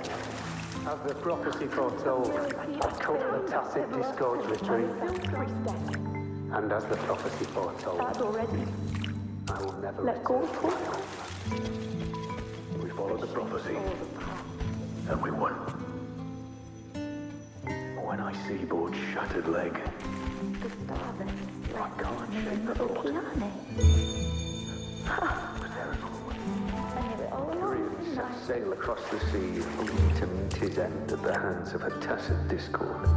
And I, believing in my own prophecy, took his place in battle. That was great. When you die, you die. Some things can't be changed, no matter how much we want to fight. The tears in the bottle have dried. Let's rest here. One more time. Anchor these memories and connections. Make them a part of you.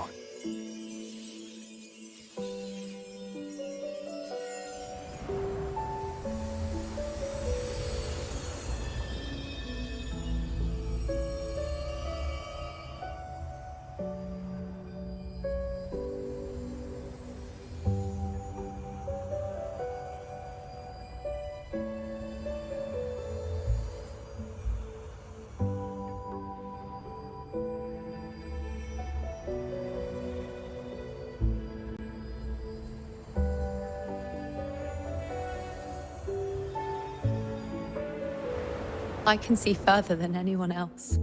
I can see things no one else can. I've seen things others can't begin to imagine. So why, at the moment I should have seen the clearest, did I close my eyes and shut it out? I was so close. If I hadn't closed my eyes,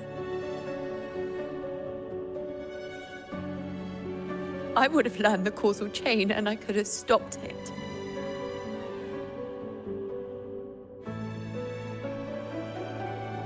After that, I decided to keep my eyes wide open, no matter the cost.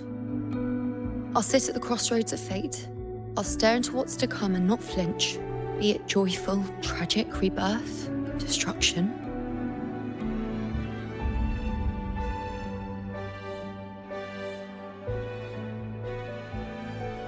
Until I see it all, until I know everything. Because I am stronger than anyone else. This is something only I can do. But if the priestess's prophecies were really perfect, we could avoid all misfortune. If there is such a thing as fate, then misfortunes cannot be avoided. Just because you know the outcome doesn't mean the journey is worth it. If life is destined to follow a predetermined path, does it even matter if we know our fate?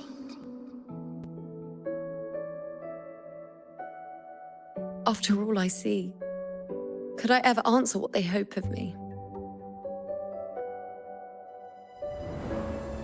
Does glimpsing one's fate really matter?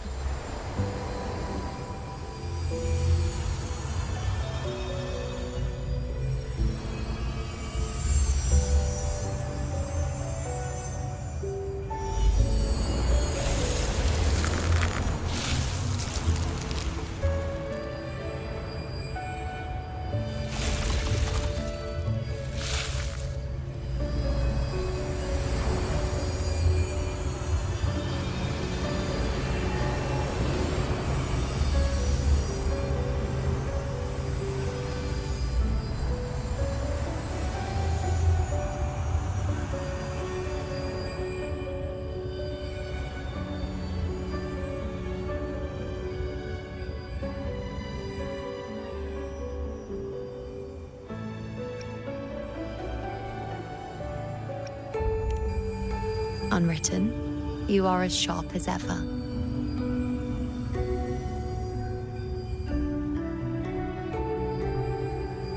Seeing is simple, but facing what you see isn't.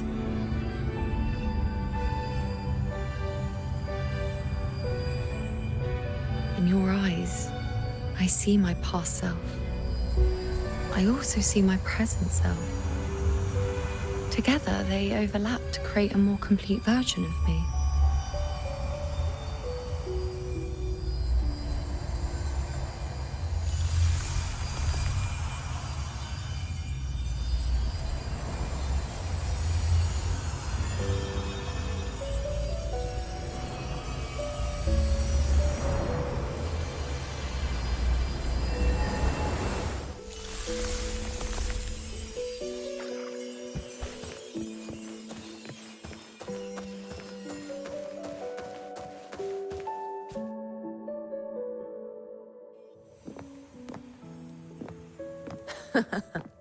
Still giving prophecies, you know. Like the first time we met on the plains. You told me you saw a glory as bright as the sun. One that would earn me respect. Truth be told, I didn't think much of your words back then. When I want something, no one's permission is needed. Nothing could stand between me and my goal.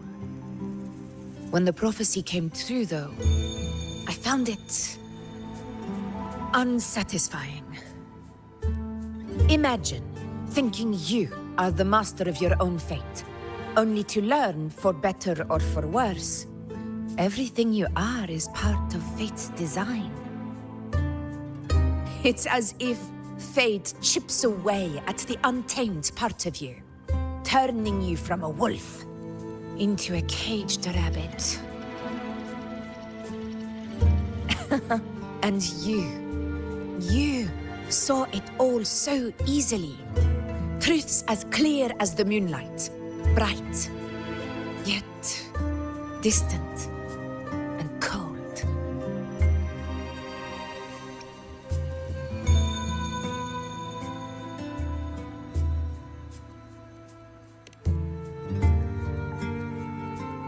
No, quite the opposite. I do recognize the priestess's abilities. Seeing the outcome gives us insight. Prophecies allow us to envision the future and find better ways to face it.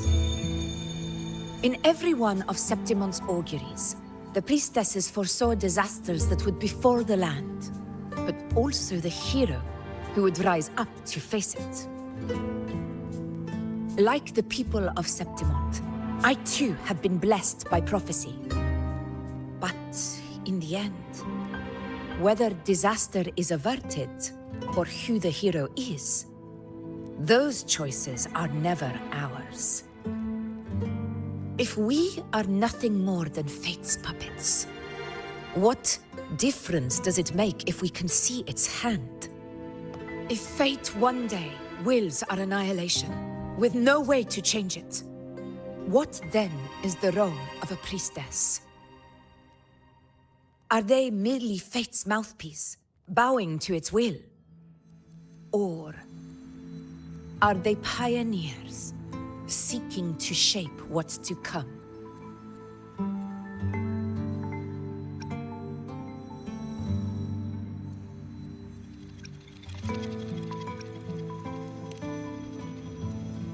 Last night, Grandmother Lilibet told me another Septimont augury had emerged. This one revealed a future unseen, a warning long overdue. An unknown disaster that would bring about the end of Septimont. The vision was unclear. The priestess couldn't discern the cause of the disaster, nor could they see the hero who would rise up to stop it. The Senate prefers to wait, believing the solution will reveal itself in time. But I must consider the darker possibility. I know that you'd rather be out there dealing with living, breathing people than confined to the temple to await some grand future.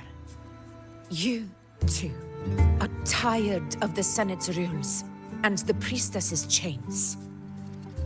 But as a prodigy in prophecy, you should see further than Lilibet or any of the other priestesses. Would you dare, with no direction, no clues, and not a single focus item, gaze upon Septimont's end and trace its cause?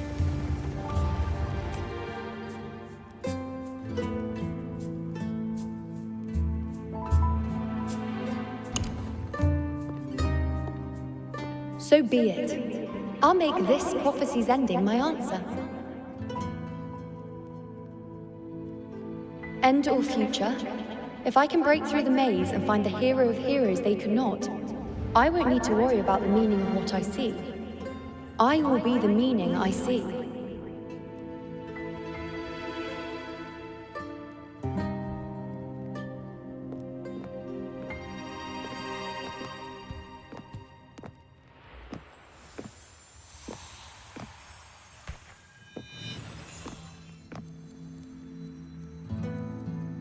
Once again, I repeat Yuno's past choice.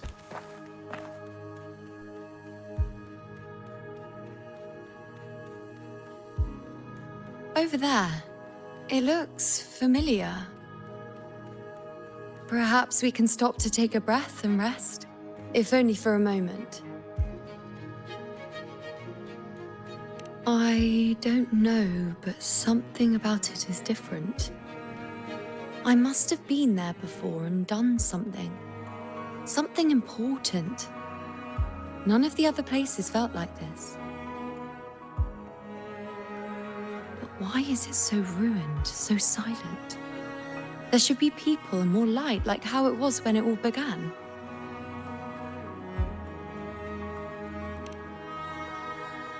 Leave it to me. It's chaos. It's found us. Those things are manifestations of chaos. Hopefully this helps. We'll face judgment!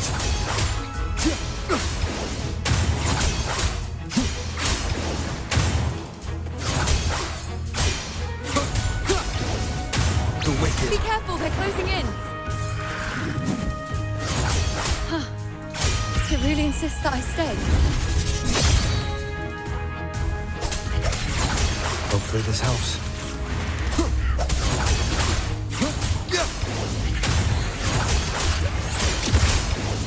The wicked will face judgment!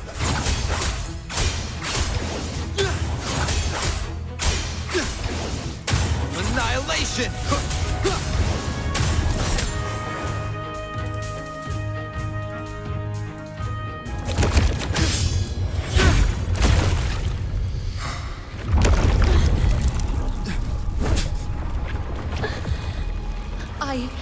I remember now. This is the place where it all began. It's also where it ended. It's okay. Run! Go there!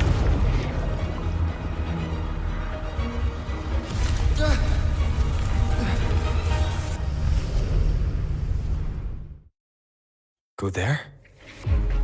The dark... Is that another one of Chaos's tricks? Don't get in my way. Gotta hurry. Running out of time. Now! That way.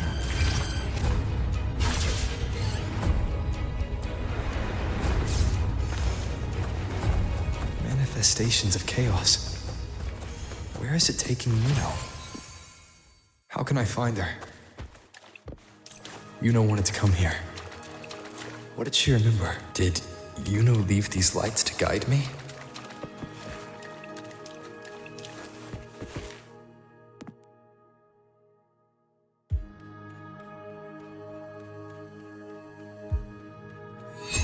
Those cursed creatures. If it weren't for the dark tide, we would have killed them all already. We couldn't activate the anchor stone before they destroyed it. Now it's over. Everything's ruined. Aurelius, we shouldn't have come here. We've lost everything. The priestess saw it all. What in the bloody skies made her insist on coming with us?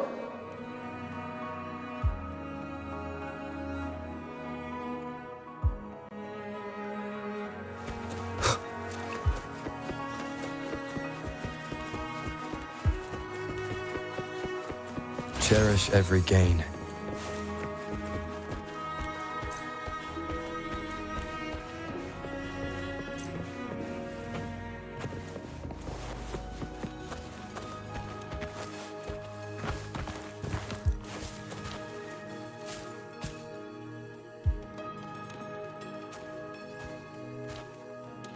This calcification is severe. Such corruption. The Dark Tide surge just now wouldn't be enough to cause this.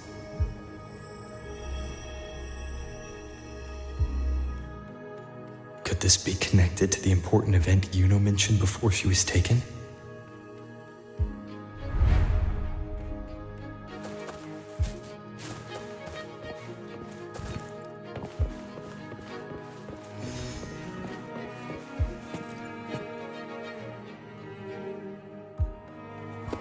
First David and Lillian, then Ari, Vincentius, Perla, now even Anassa.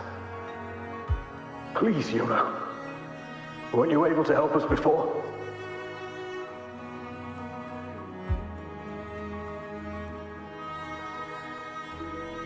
Just like when you told us to use a spear against the Tacit Discord. Help us see something again. You must be able to see something. All of us. Doomed to die?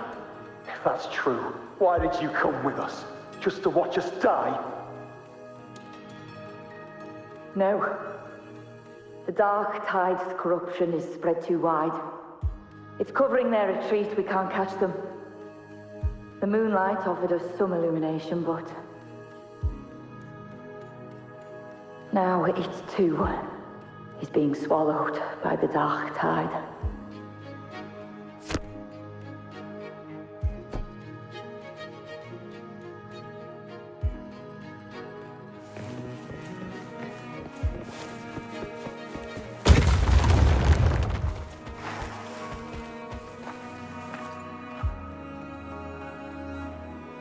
Looks familiar.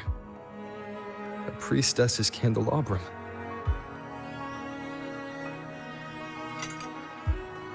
How did it get so damaged?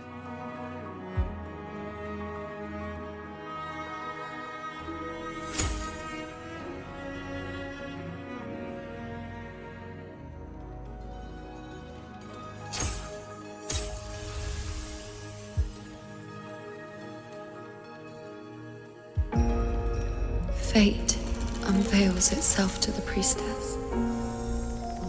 Following its guidance, she reaches the end again and again, foreseeing its conclusion.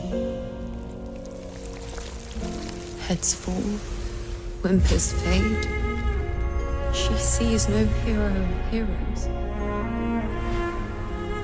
Variables added, visions expanded.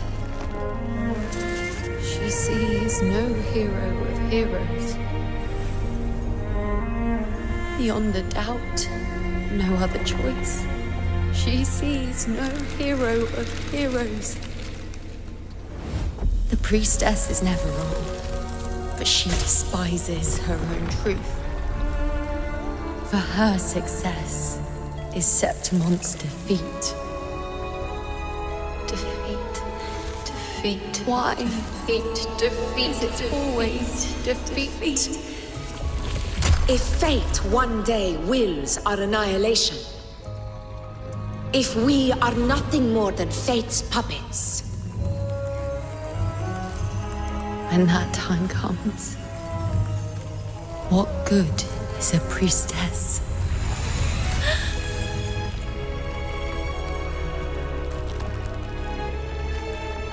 Septimon will be known. Nothing will remain.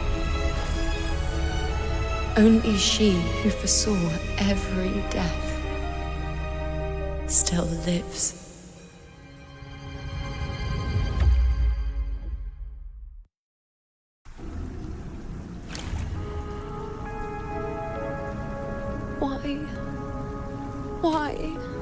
Why? Hundreds of days and nights spent in fate's embrace, staring at the end. I tried to see everything, missing nothing, but not once did I see a single future where Septimon still stands.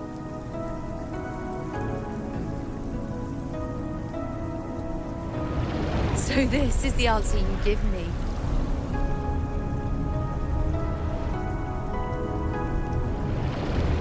To know our inevitable doom, and tell the people of Septimon to wait for it, accept it, and even be grateful?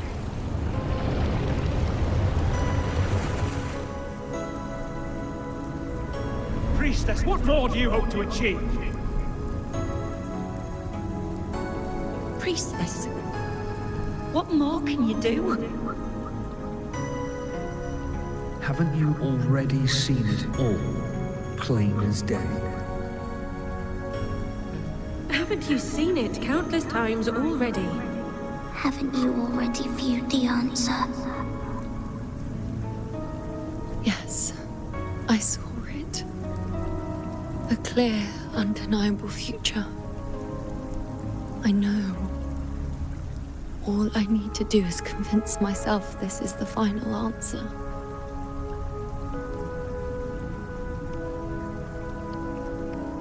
But how could I ever accept it? How could I be content?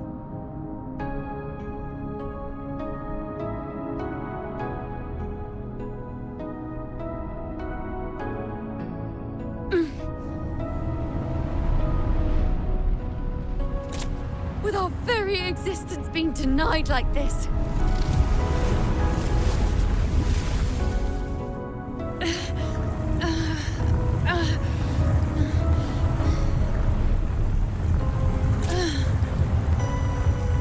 Who are you to decide Septimon's fate?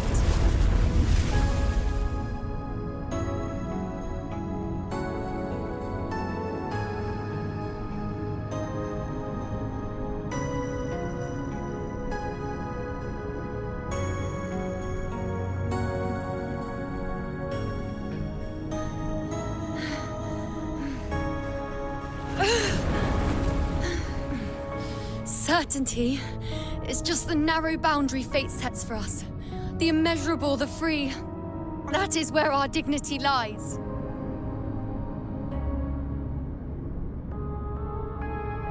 A mouthpiece, a silent witness. If this is what you expect of me.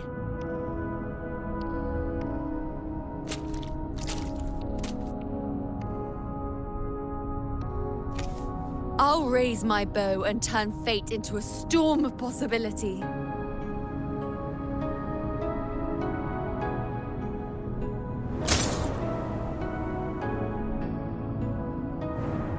If, just once, I can prove you are not fixed, then will this so-called end even...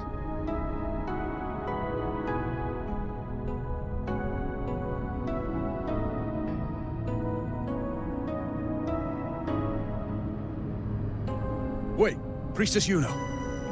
Are you really going to stand with us against the Dark Tide?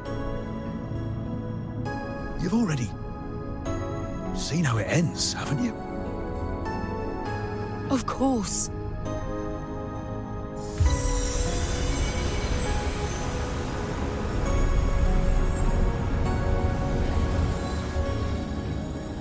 I'm doing this because it's what I want.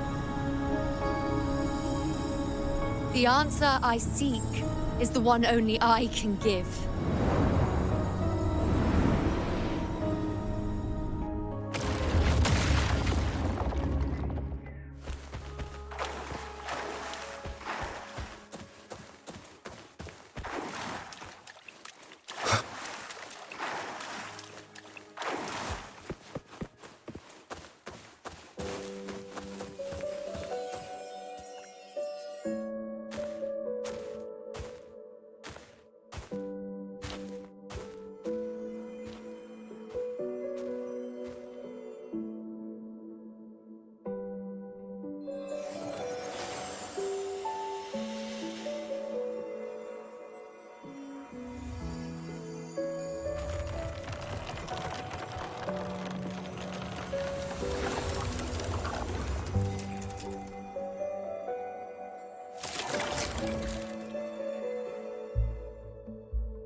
The Lanaran bows have grown strong. You've done well with your anchoring.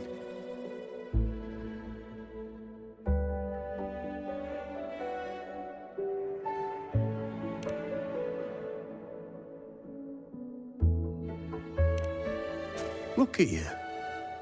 A mortal from the real world stumbling into chaos. What else would you be here for, if not to take something back with you? Also, with that thing on your wrist there, isn't it clear? That's how she's been connected to you all this time. Only anchoring explains that. As for your second question, that's even stranger. Along the way, you met priestesses, gladiators, and many others chasing prophecies. Did you ever stop to wonder who they were?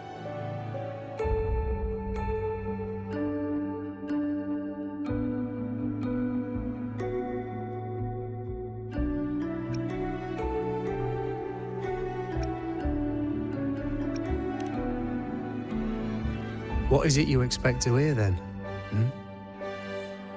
I'm a blacksmith, long dead.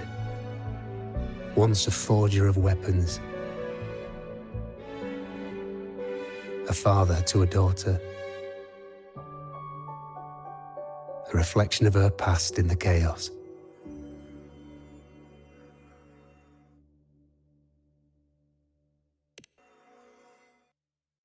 Aye. But just like the question of who I am, That's not the point. What matters isn't me, but you. Isn't that right? You noticed, didn't you? The more you rested near the Lunarum boughs, the more memories and connections manifested into reality. Yuno's spectre became more real, and the boughs grew. But now, Chaos has that spectre. After all, it was never truly Yuno, was it? But the Lunarum bough. That's what the two of you built along the way. There'll be no more doors to choose from. You can keep the bough and take it back with you. Find a new spectre to follow. As long as you have it with you, that should be enough. Or, do you still want me to forge it into a bow?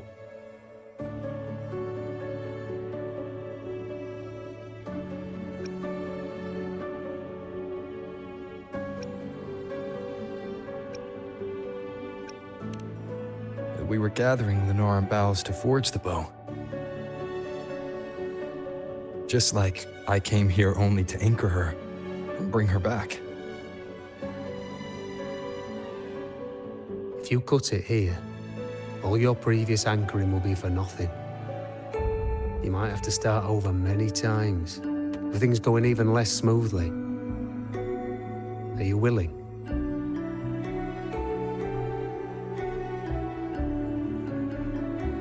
Not to mention being trapped in chaos for so long. There's a chance she's already forgotten her will to fight. Are you sure you want to throw away all the certainty you've built just to gamble on a possibility?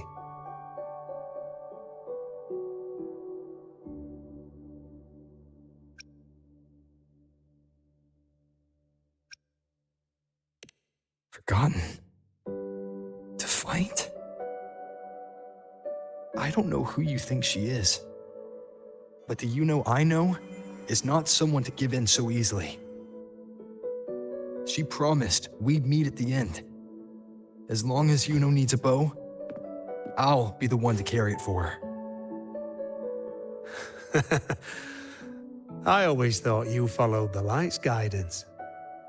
Now I see you reached this point because the light followed you. How could I forget? The greatest archery isn't about hitting the target every time. It's about letting the arrow choose the mark. Wherever it lands, that's where destiny awaits. I've said it before. I forge weapons.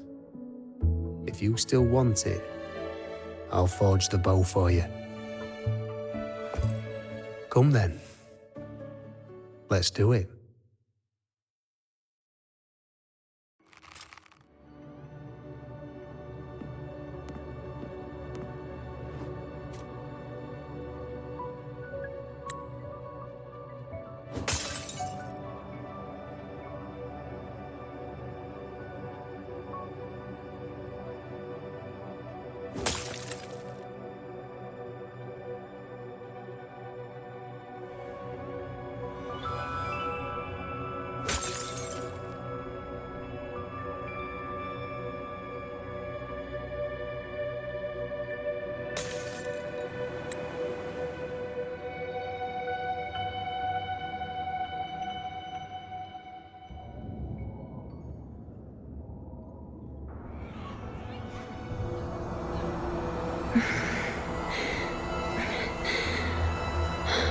This is...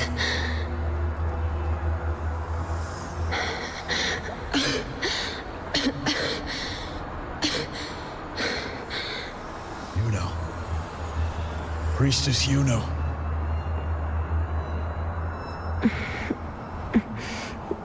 This again. My head spinning, my arms and legs. It's like I'm underwater. So heavy. I saw the Unwritten One at the divination altar at the Agora. And then... Go back, Priestess Yuno.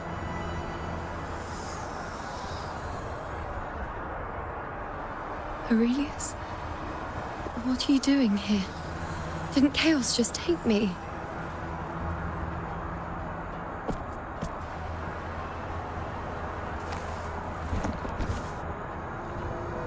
This place must be where I gave my last prophecy 3 years ago. At the end of the spring basin where the dark tide surged.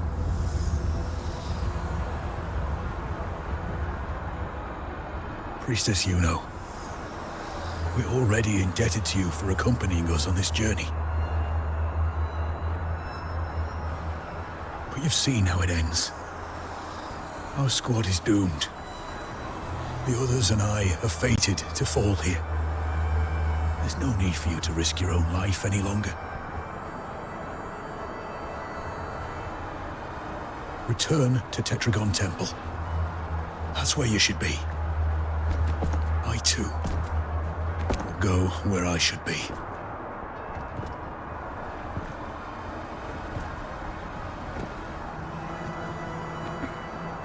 Words fit for the abyss. Don't you dare underestimate me. Where to go, what path to take, that's something only I decide.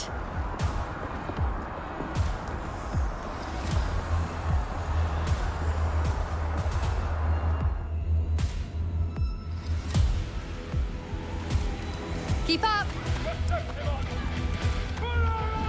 I shall bear witness.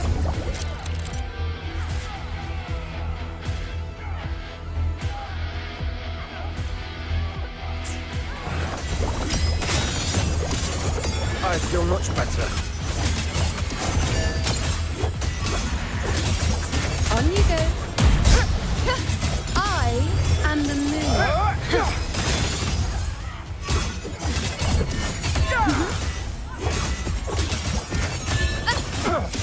Thank you.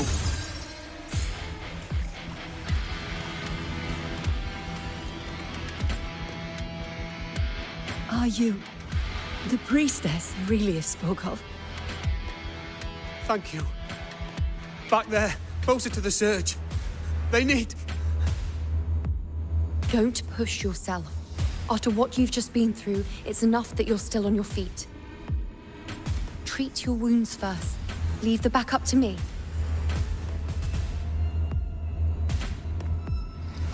Keep up!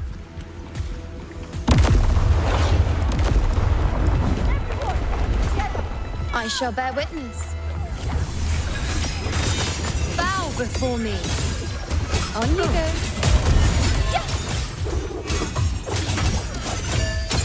Thank you.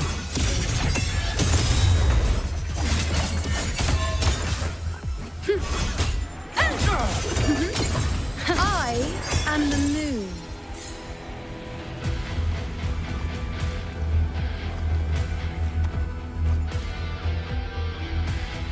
Thank you. I feel much better. I can still... Definitely not. You are too wounded. Before worrying about them, make sure they don't need to worry about you. I know what you're planning. I'll go in your stead.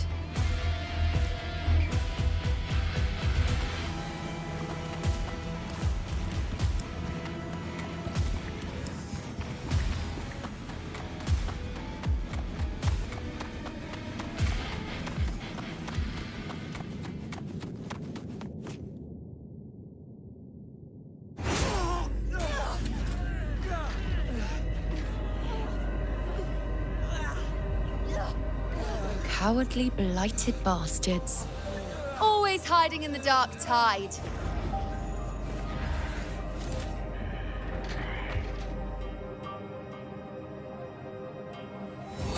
Then I'll send you right back into it!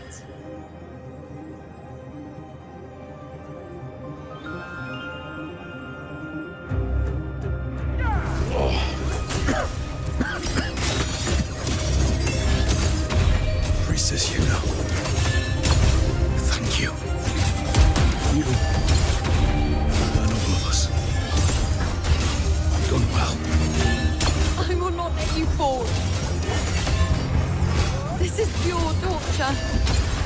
I let it end like this again?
Again, as always.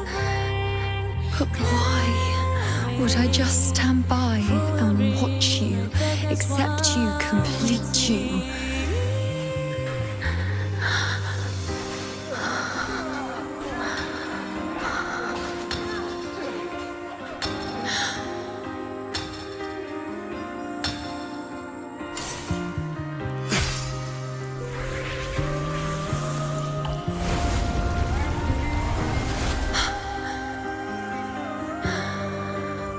No. Even if the end is here, unavoidable, I still have the right to refuse. The Lunaran vow has grown strong. From now on, I need no one's guidance.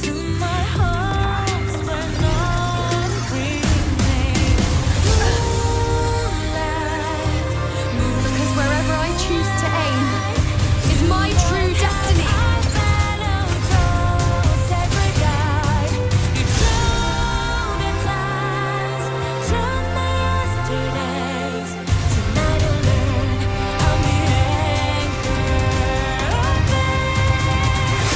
I shall bear window closely. Before you isn't a moon the dark tide can devour. It is a moon I command. I made myself the arrow. You will answer to me. No escape, no retreat, no way out.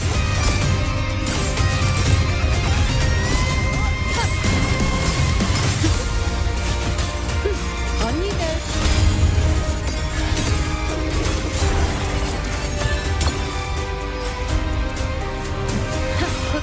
Answer my call. Face me.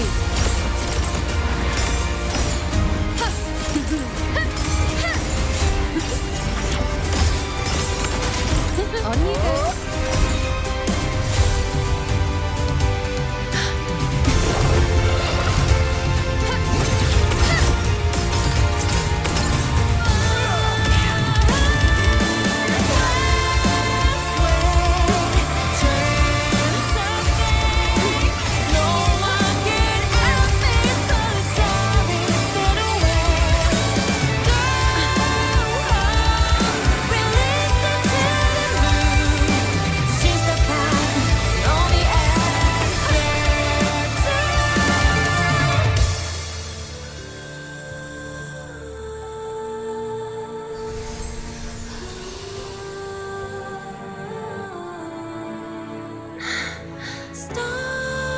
I told you.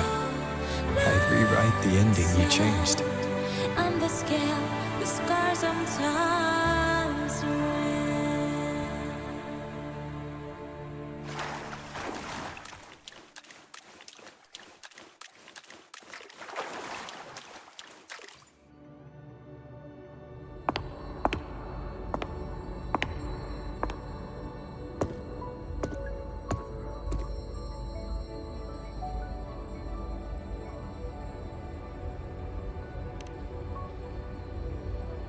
Yes. We've come out of the chaos between life and death, between existence and non-existence.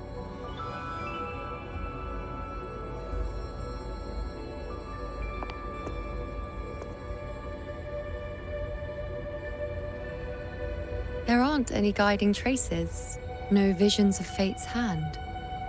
It's just you and me and our own grasp on what's to come. Compared to before, now what we see is...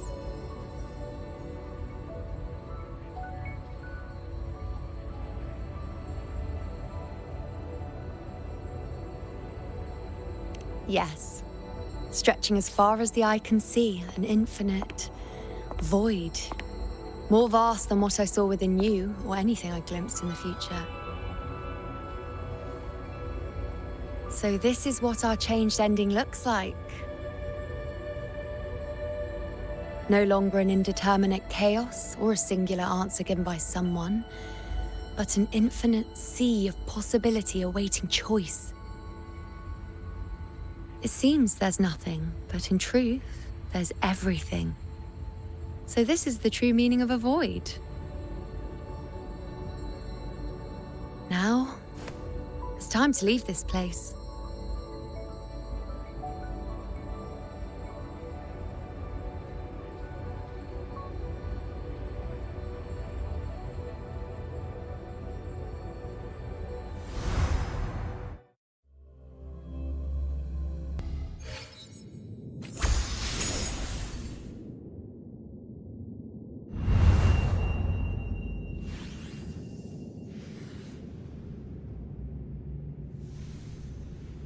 Wait. Why is it only me?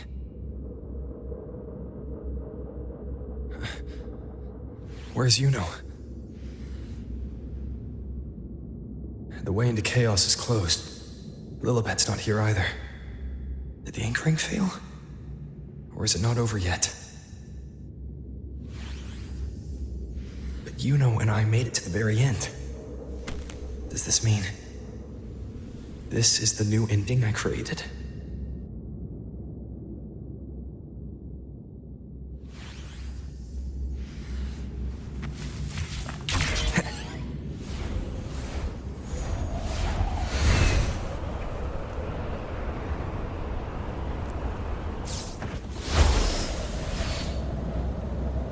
And you, unwritten one? Were I to indulge in a bit of selfishness, you'd forgive me, wouldn't you? If one day this bracelet becomes meaningless to anyone else, I hope you will remain the exception, unwritten one. Even I fear being forgotten. A death that shouldn't have happened. Traded for an unforetold victory. A fair deal. But perhaps in that distant future, forgetting might prove far easier than remembering. Never mind. In any case, you are not to return it. I won't let go. I don't want to let go. But be careful. Don't get lost in the chaos. And I shall put my best foot forward as well. We shall meet at the very end. I don't see Lilibet anywhere. I'll ask those priestesses over there.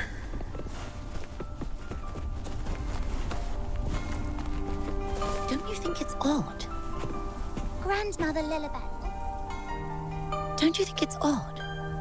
Even if we can't see the next part of Septimon's auguries, it still shouldn't be such a white blank. Grandmother Lilibet also said that for the first time, some of her records in Septimon's auguries were rewritten. Yes, it's like there's a whole new part to the story. Huh? Wait, aren't you the one they call the Unwritten One? This is our first time meeting you in person.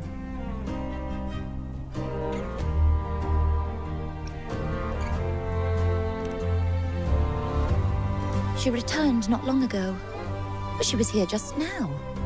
Oh, I think I know where she went. Underground. I don't know why, but things just keep happening today. Apparently, that Ovidius, locked up below, overheard the priestesses talking about some prophecy and escaped. Just like that. I think Lilibet must have gone to handle the situation. No, that's not it. Ovidius wasn't being locked up. He chose to stay here. If he wanted to leave, Lilibet wouldn't worry about him. I think she was called away to the celebration. Ah, yes. I saw a girl with 2 blue, or was it black, ponytails. Grandmother Lilibet went to the celebration with her. Ah, that makes sense. It must have started by now then. Before the oration ends, Lilibet would definitely need to be there.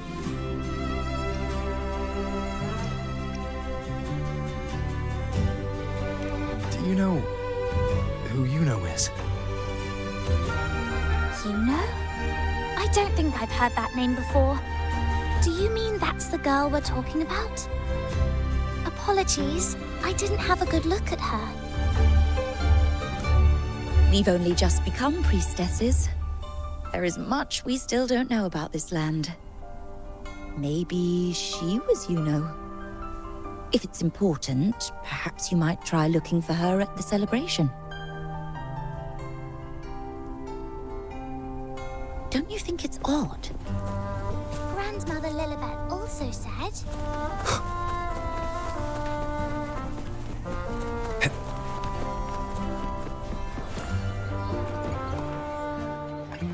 Oh, it's the unwritten one, eh? How have you been holding up? Since you've kept your distance from the dark tide, how are things? The bow? The girl? Those daydreams of yours get any better?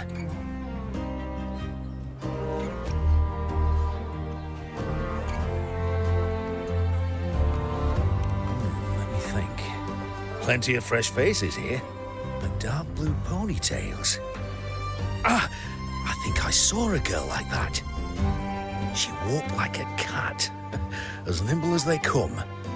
Seemed she was looking for someone too. She was just over there.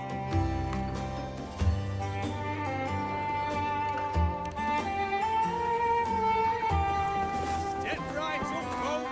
Step right up,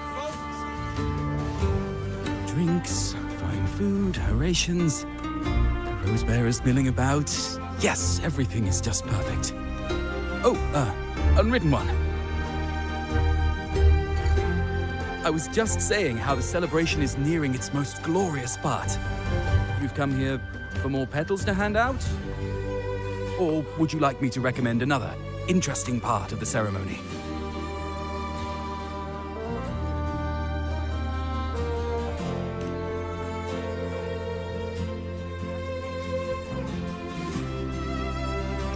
Ponytails, dark blue. My apologies, but I don't think I have. In a celebration this grand, it's easy to get separated. I'll keep an eye out for her for you.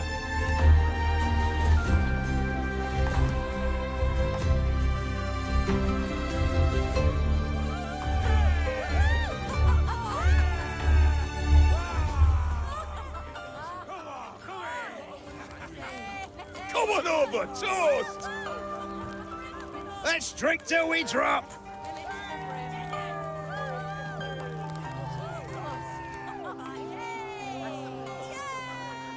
Fill me up to the top.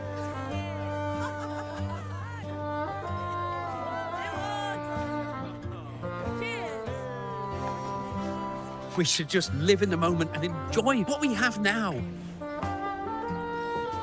That's more like it.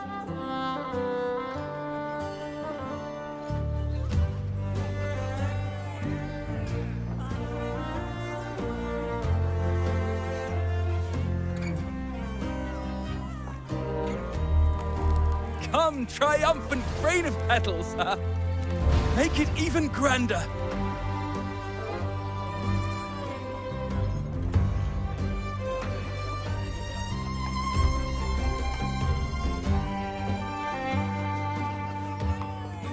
Didn't you tell me we would meet at the very end?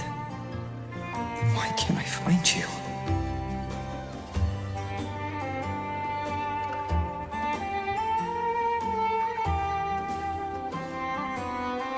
I could hear your voice from a distance. You know, you know! Wasn't that it?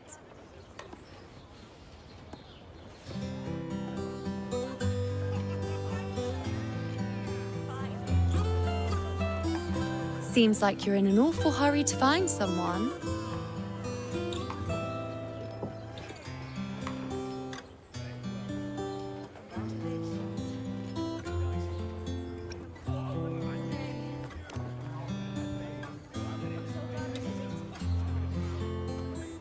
Exactly. See? I come right away and stand before you in the flesh.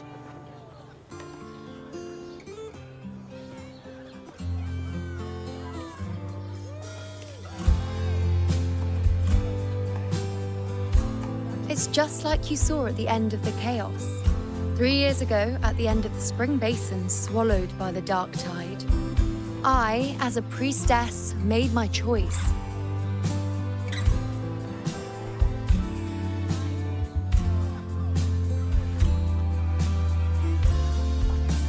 I was so done with just being dragged along by the moon's whims.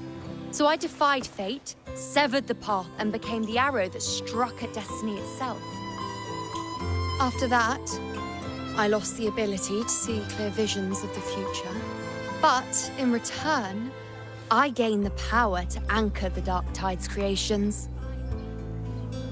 With that, the last prophecy I saw changed slightly. In a squad doomed to fall, one survived, Aurelius.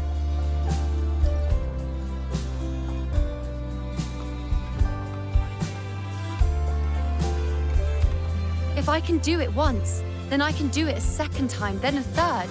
Perhaps one day I can overturn more destined futures.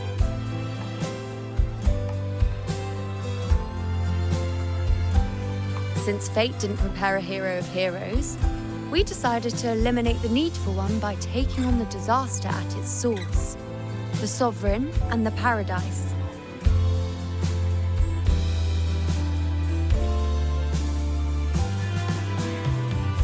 This is the plan Augusta and I made, though I did hide the teeny tiny cost.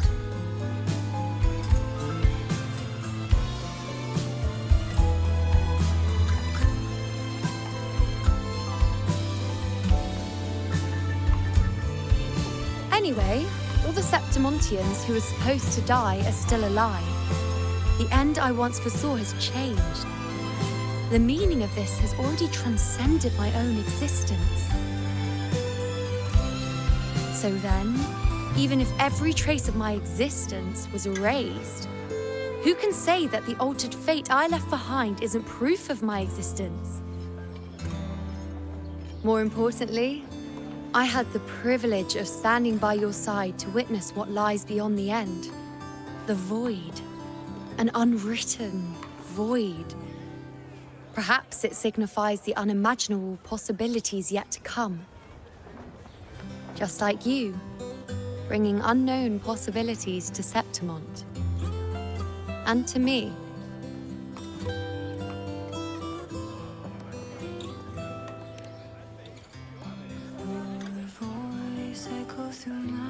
Why? Sacrificing myself? Or just trying something I'm not sure about?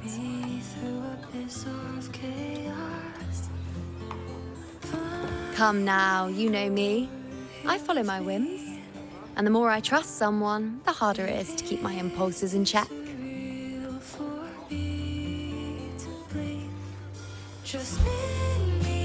I'm not one to make promises I can't keep. But I'll promise you this.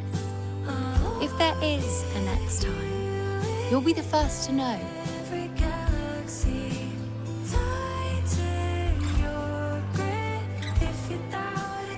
And when I do, you'll get the full story, no holding back.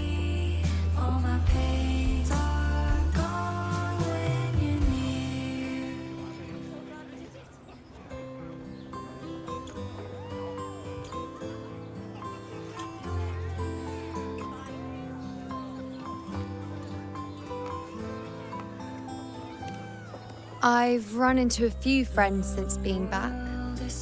Not one of them recognized me. Guess the memory of the you-know they once knew is just the price we had to pay. But at least, you still remember me. You pulled me from the chaos and brought me back to existence. That's enough. Oh, I'm certain Augusta and I, along with the rest of them, will be thick as thieves again, this time creating new futures. You really shouldn't underestimate my charm.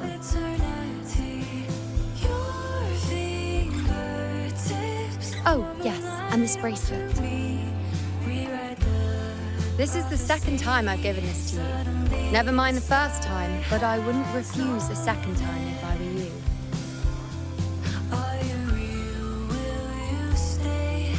Being the second time means there's been a change. Now it's a testament to our secret little interaction. I've anchored the world, and you've anchored me.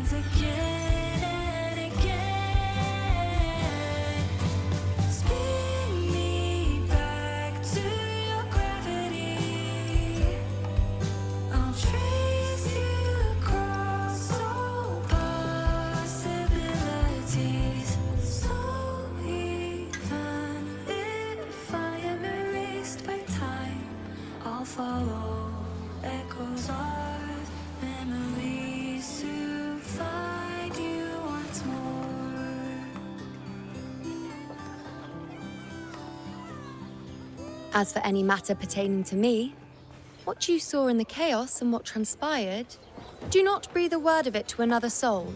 Understand?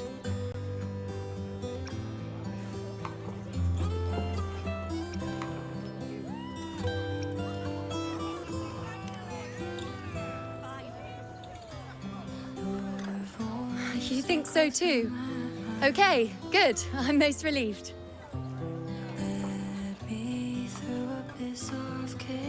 Well, then again, this is a perfect opportunity to start anew. It is too surreal for me to blink.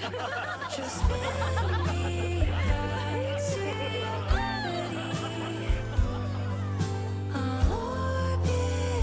In Septimont, it would be a crime to miss the height of the celebration. After fighting side by side, we share honey and wine under a rain of petals, drinking to our heart's content. Surely you've heard of this little tradition of ours, haven't you, unwritten one? Come on, let's go, together, to be drenched in those rose petals that smell of glory and triumph.